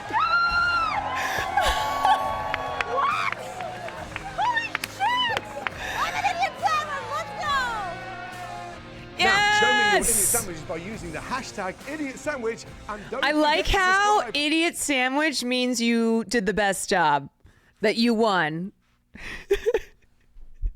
I like how idiot sandwich turned from an insane insult that Gordon made to a child to actually it's a good thing. You want to be the idiot sandwich.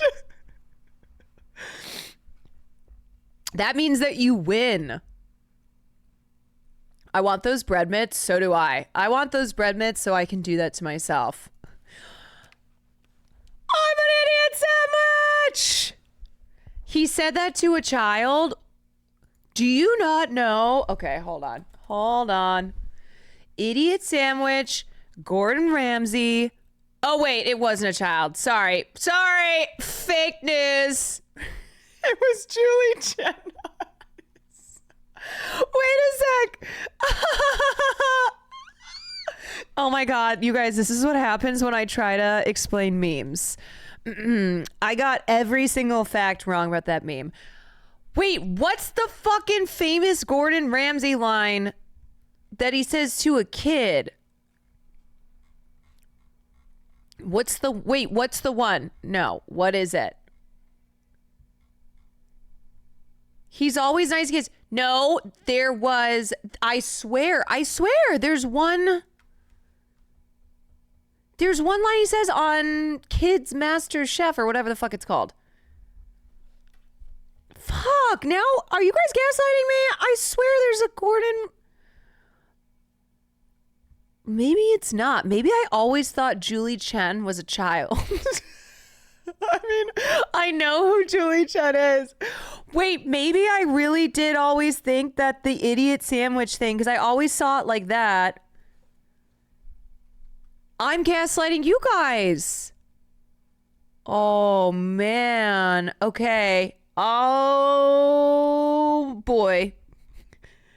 Anyway, here's the origin of idiot sandwich. An idiot sandwich. Idiot sandwich what? An idiot sandwich, Chef Ramsay. Idiot sandwich. Idiot sandwich what? An idiot sandwich, Chef Ramsay. It's so good. Okay, that's the last time I fucking try to explain a meme. Anyway, everybody say congratulations, Vio. You are an idiot. You are the idiot sandwich. I was going to say he's always super positive towards kids because he doesn't want to crush their dreams. Damn, I was so sure.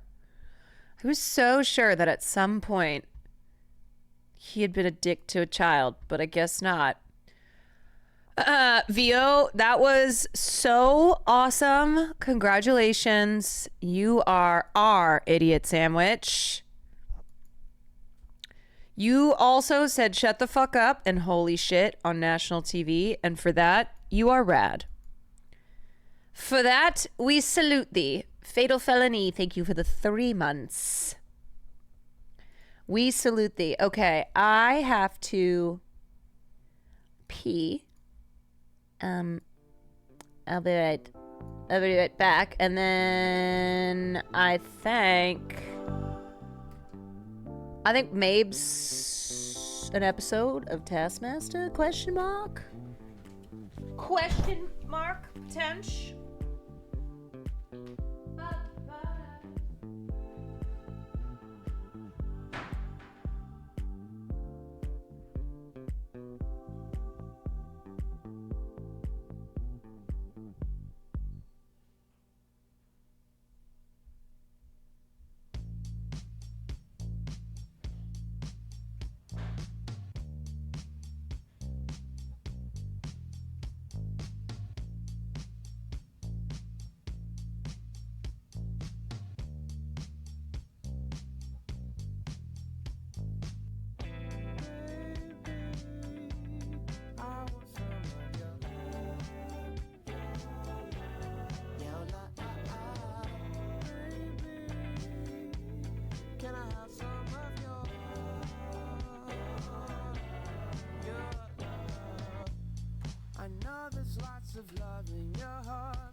Ultimate sexo. I'm sure there's lots of guys that you see, but I swear they're not as cool As me. I told Gordo I'm a Twitch streamer and he said, what the fuck is a Twitch? Wait, did he not also say that to Trisha Zaberti? Has he not learned what Twitch is?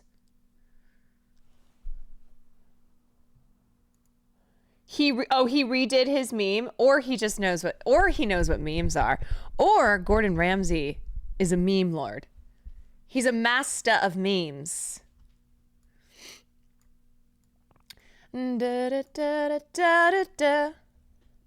He's insanely content brain. Actually, that is so true. Gordon has been a celebrity chef for so long and has done 8,000 television shows.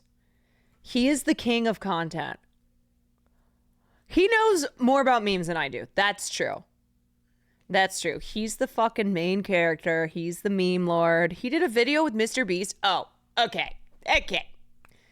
Okay, he is John Internet. You know what I'm really surprised about? Wait, where does Gordon Ramsay live? I'm so surprised that he is one person I've never seen.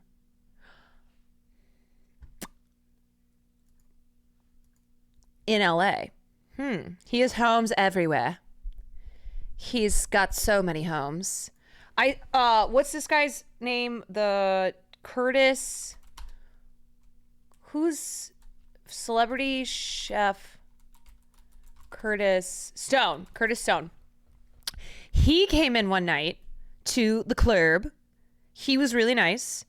And when he came in, I was laughing because my little brother was obsessed with Curtis Stone when he was a kid.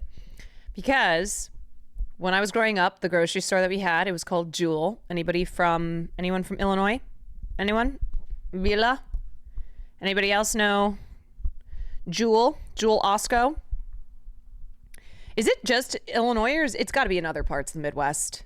The Jewel, yes. Oh, sorry. No. It was not Jewel.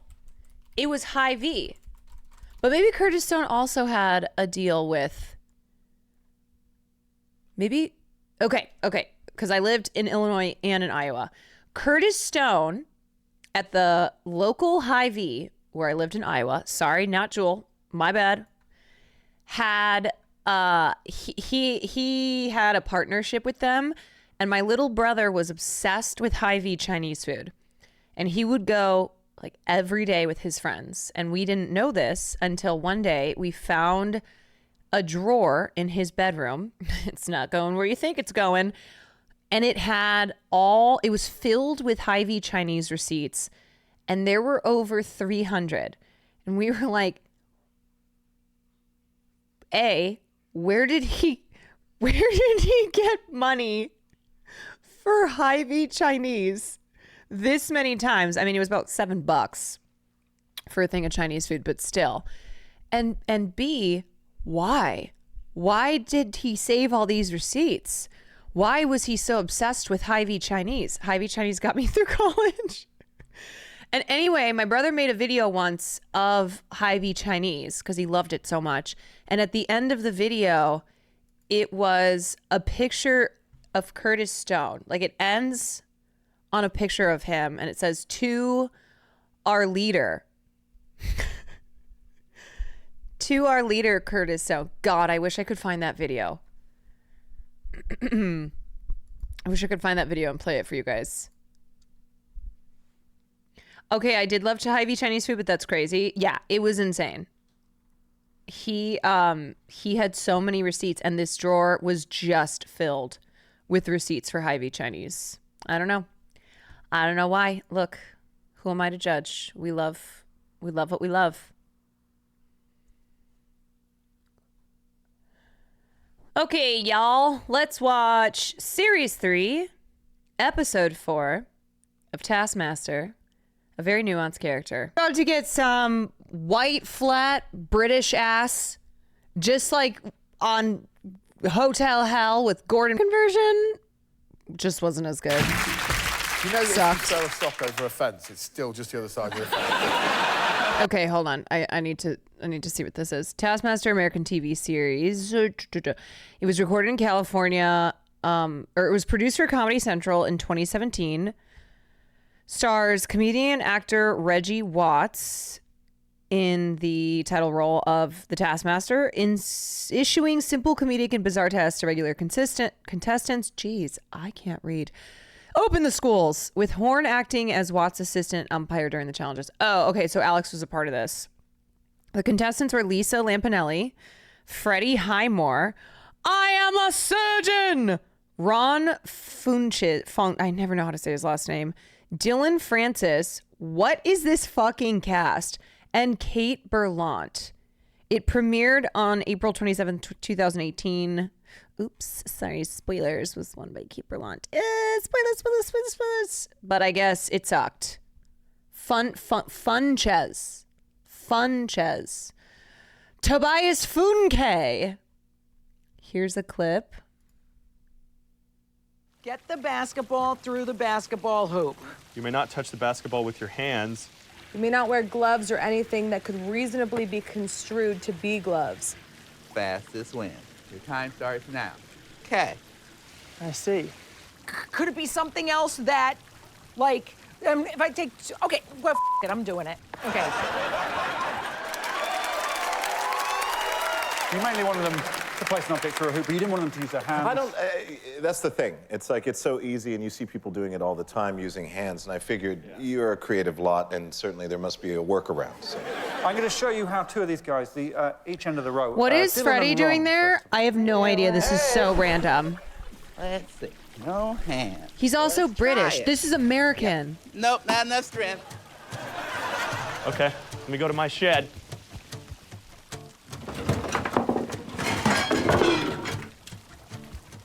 Okay, ready to play basketball. And you plop it in.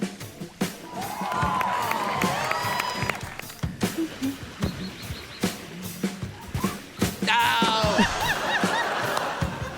Come on! Piece of shit.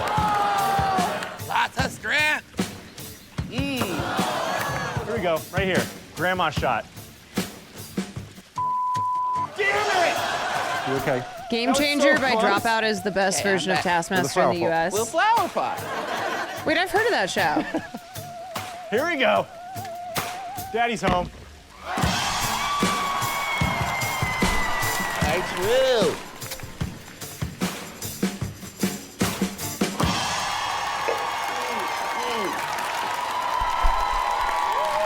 Very well done. There's a lot of passion. Yeah. A lot of anger. Yeah. Yeah, a little anger. You were disappointed in yourself a few times. 2 times. How long did he take to arrive? He?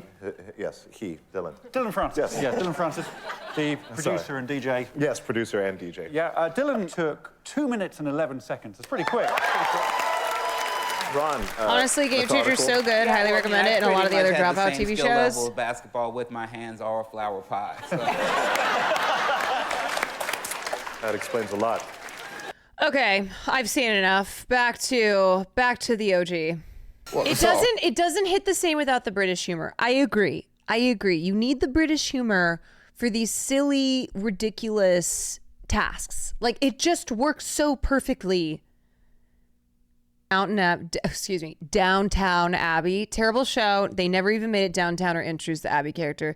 God damn, I hate getting debated like. Oh, side note, what's been great today is there have been a lot of first-time chatters and mostly super cool rad people, which you never know doing a stream like today if it's going to oh boy, here we go, gotta hike my pants up and get ready for the crazies. And it hasn't been that at all. It's been really nice. Welcome in everyone who's new for the first time. Welcome in to those who are new for the first time. Welcome. Yeah, it's not redundant at all. I am the crazies. Oh boy. I am new for the second time. Okay, there we go. So I was right in what I said. Yeah. First time I think so. Been lurking for a while. I do love my lurkers. I appreciate y'all. You have my axe and you have my sword. Mega DDD, thank you for the 2 months.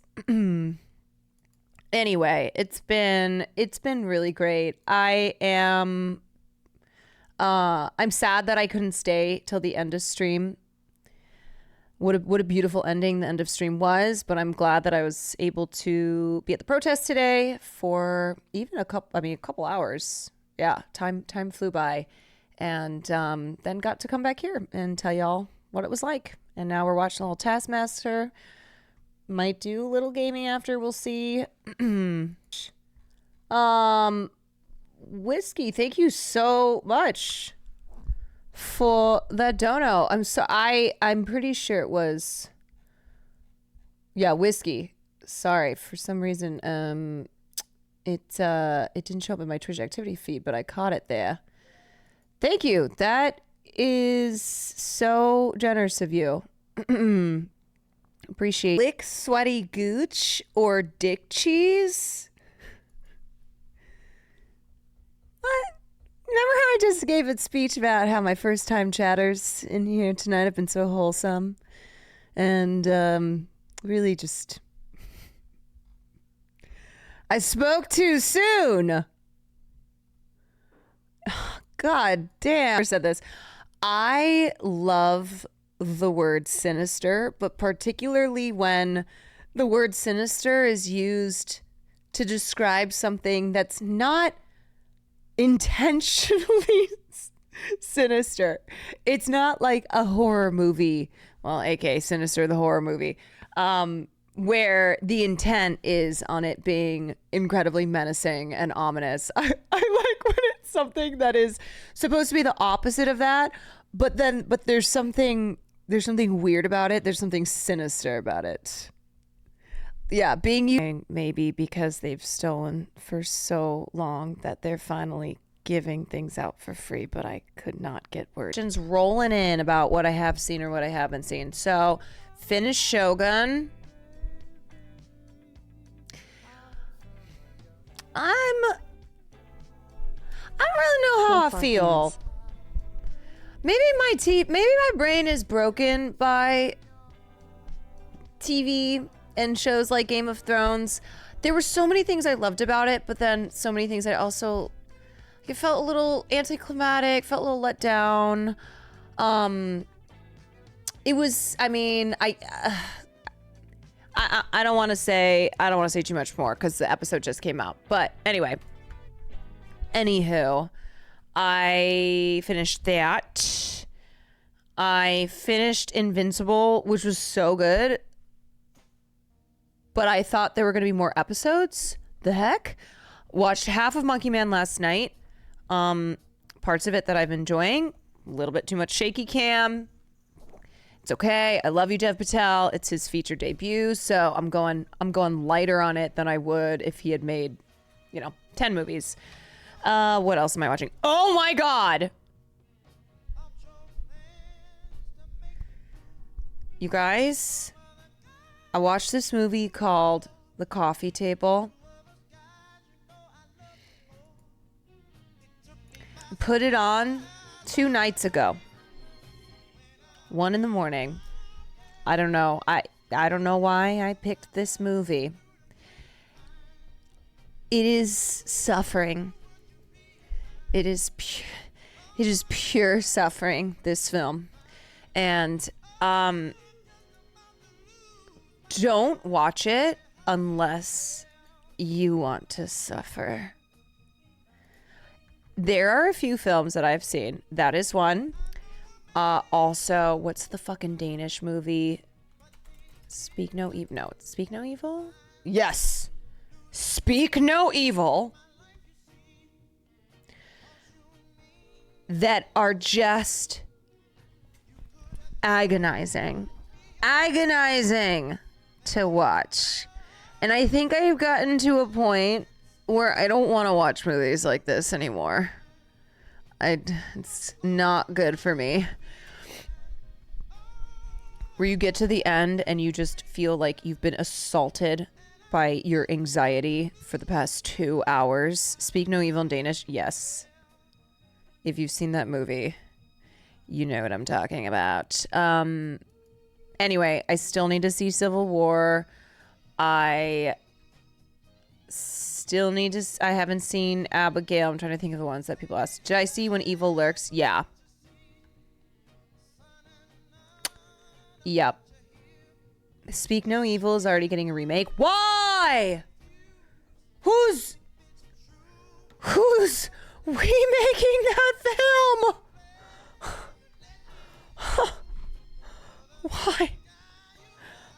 Have you watched Hundreds of Beavers? I was either going to watch Hundreds of Beavers or The Coffee Table, and I picked The Coffee Table, and I fucked up.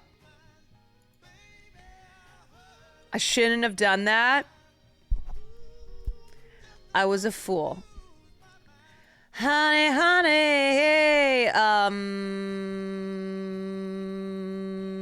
what else can I... What other takes do I have? Makes me very excited to watch Coffee Table. You know what? Actually, watch it. Because I don't know anybody else who's seen it.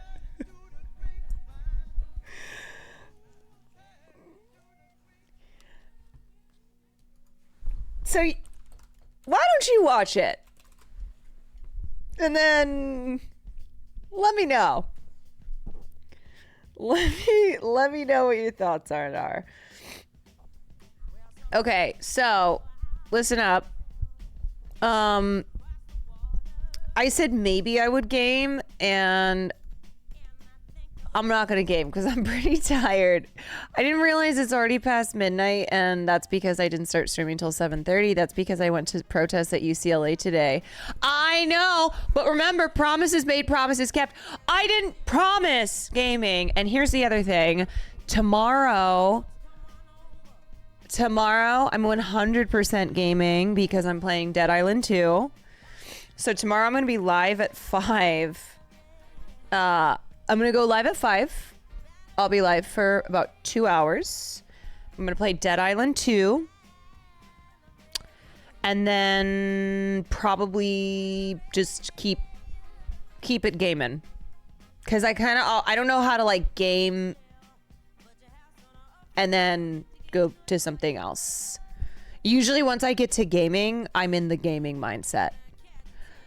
I'm gaming. So tomorrow gaming starts at 7 o'clock. You promise gaming? Then added. You're gaslighting me. Gaming and then more gaming, because remember we are a gaming channel here. But no, I'm pretty tired. I think today was emotionally exhausting.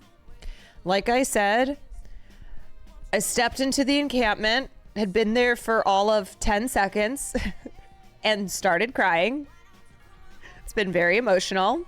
But in that emotion, I feel such pride. I feel so proud of students around students around the United States and students around the world, and just people in general, not just students, but all peoples who have been standing up and saying no to these atrocities. And it's been really inspirational. And also, like, if you ain't with the program, get with the program. Not to make it like this, but you don't want to be on the wrong side of history here. And this is something where, like with other movements and other injustices that have happened in the past, time always ends up taking the side of those against the injustice. So you should get on board now. Like, if you're not already on board, get on board. You don't want to be like pretending as if you were always on board, because fuck that. And also, I'm saying that the tide has turned so much, and history will look back on this moment, and those who are supporting ceasefire and the liberation of Palestinians and freedom and safety for all people are on the right side of history, because that is always the moral position to take. Freedom and safety for all people. You will never go wrong with that. So yeah, be here or be square. Get with it. I'm going to send you guys to... You're breaking my heart. I'm going to send you guys over to... Nandre. He's the first name that I saw. Free Palestine today. Free Palestine. I cannot speak. Free Palestine today. Free Palestine tomorrow. Free Palestine every day. Free all the people in this world. And what? I so appreciate you guys. What? I'm coming to eat it. It's been out for 2 hours. Cause I didn't have any rice. Anyway, hold on, I'm signing off. I'm signing off. And then we're gonna finish Monkey Man. And you're gonna like it. Okay, I'm being real with my community right now. Hold on. Y'all, thank you so much for this community. Thank you for this being a place where we can gather and talk about these things and have support and solidarity with one another. Thank you for giving me a place to yap and to share my beliefs and find like-minded people. And remember, when it comes to this raid is about to send. Love you guys. Free Palestine. I'll see you tomorrow, 5 o'clock.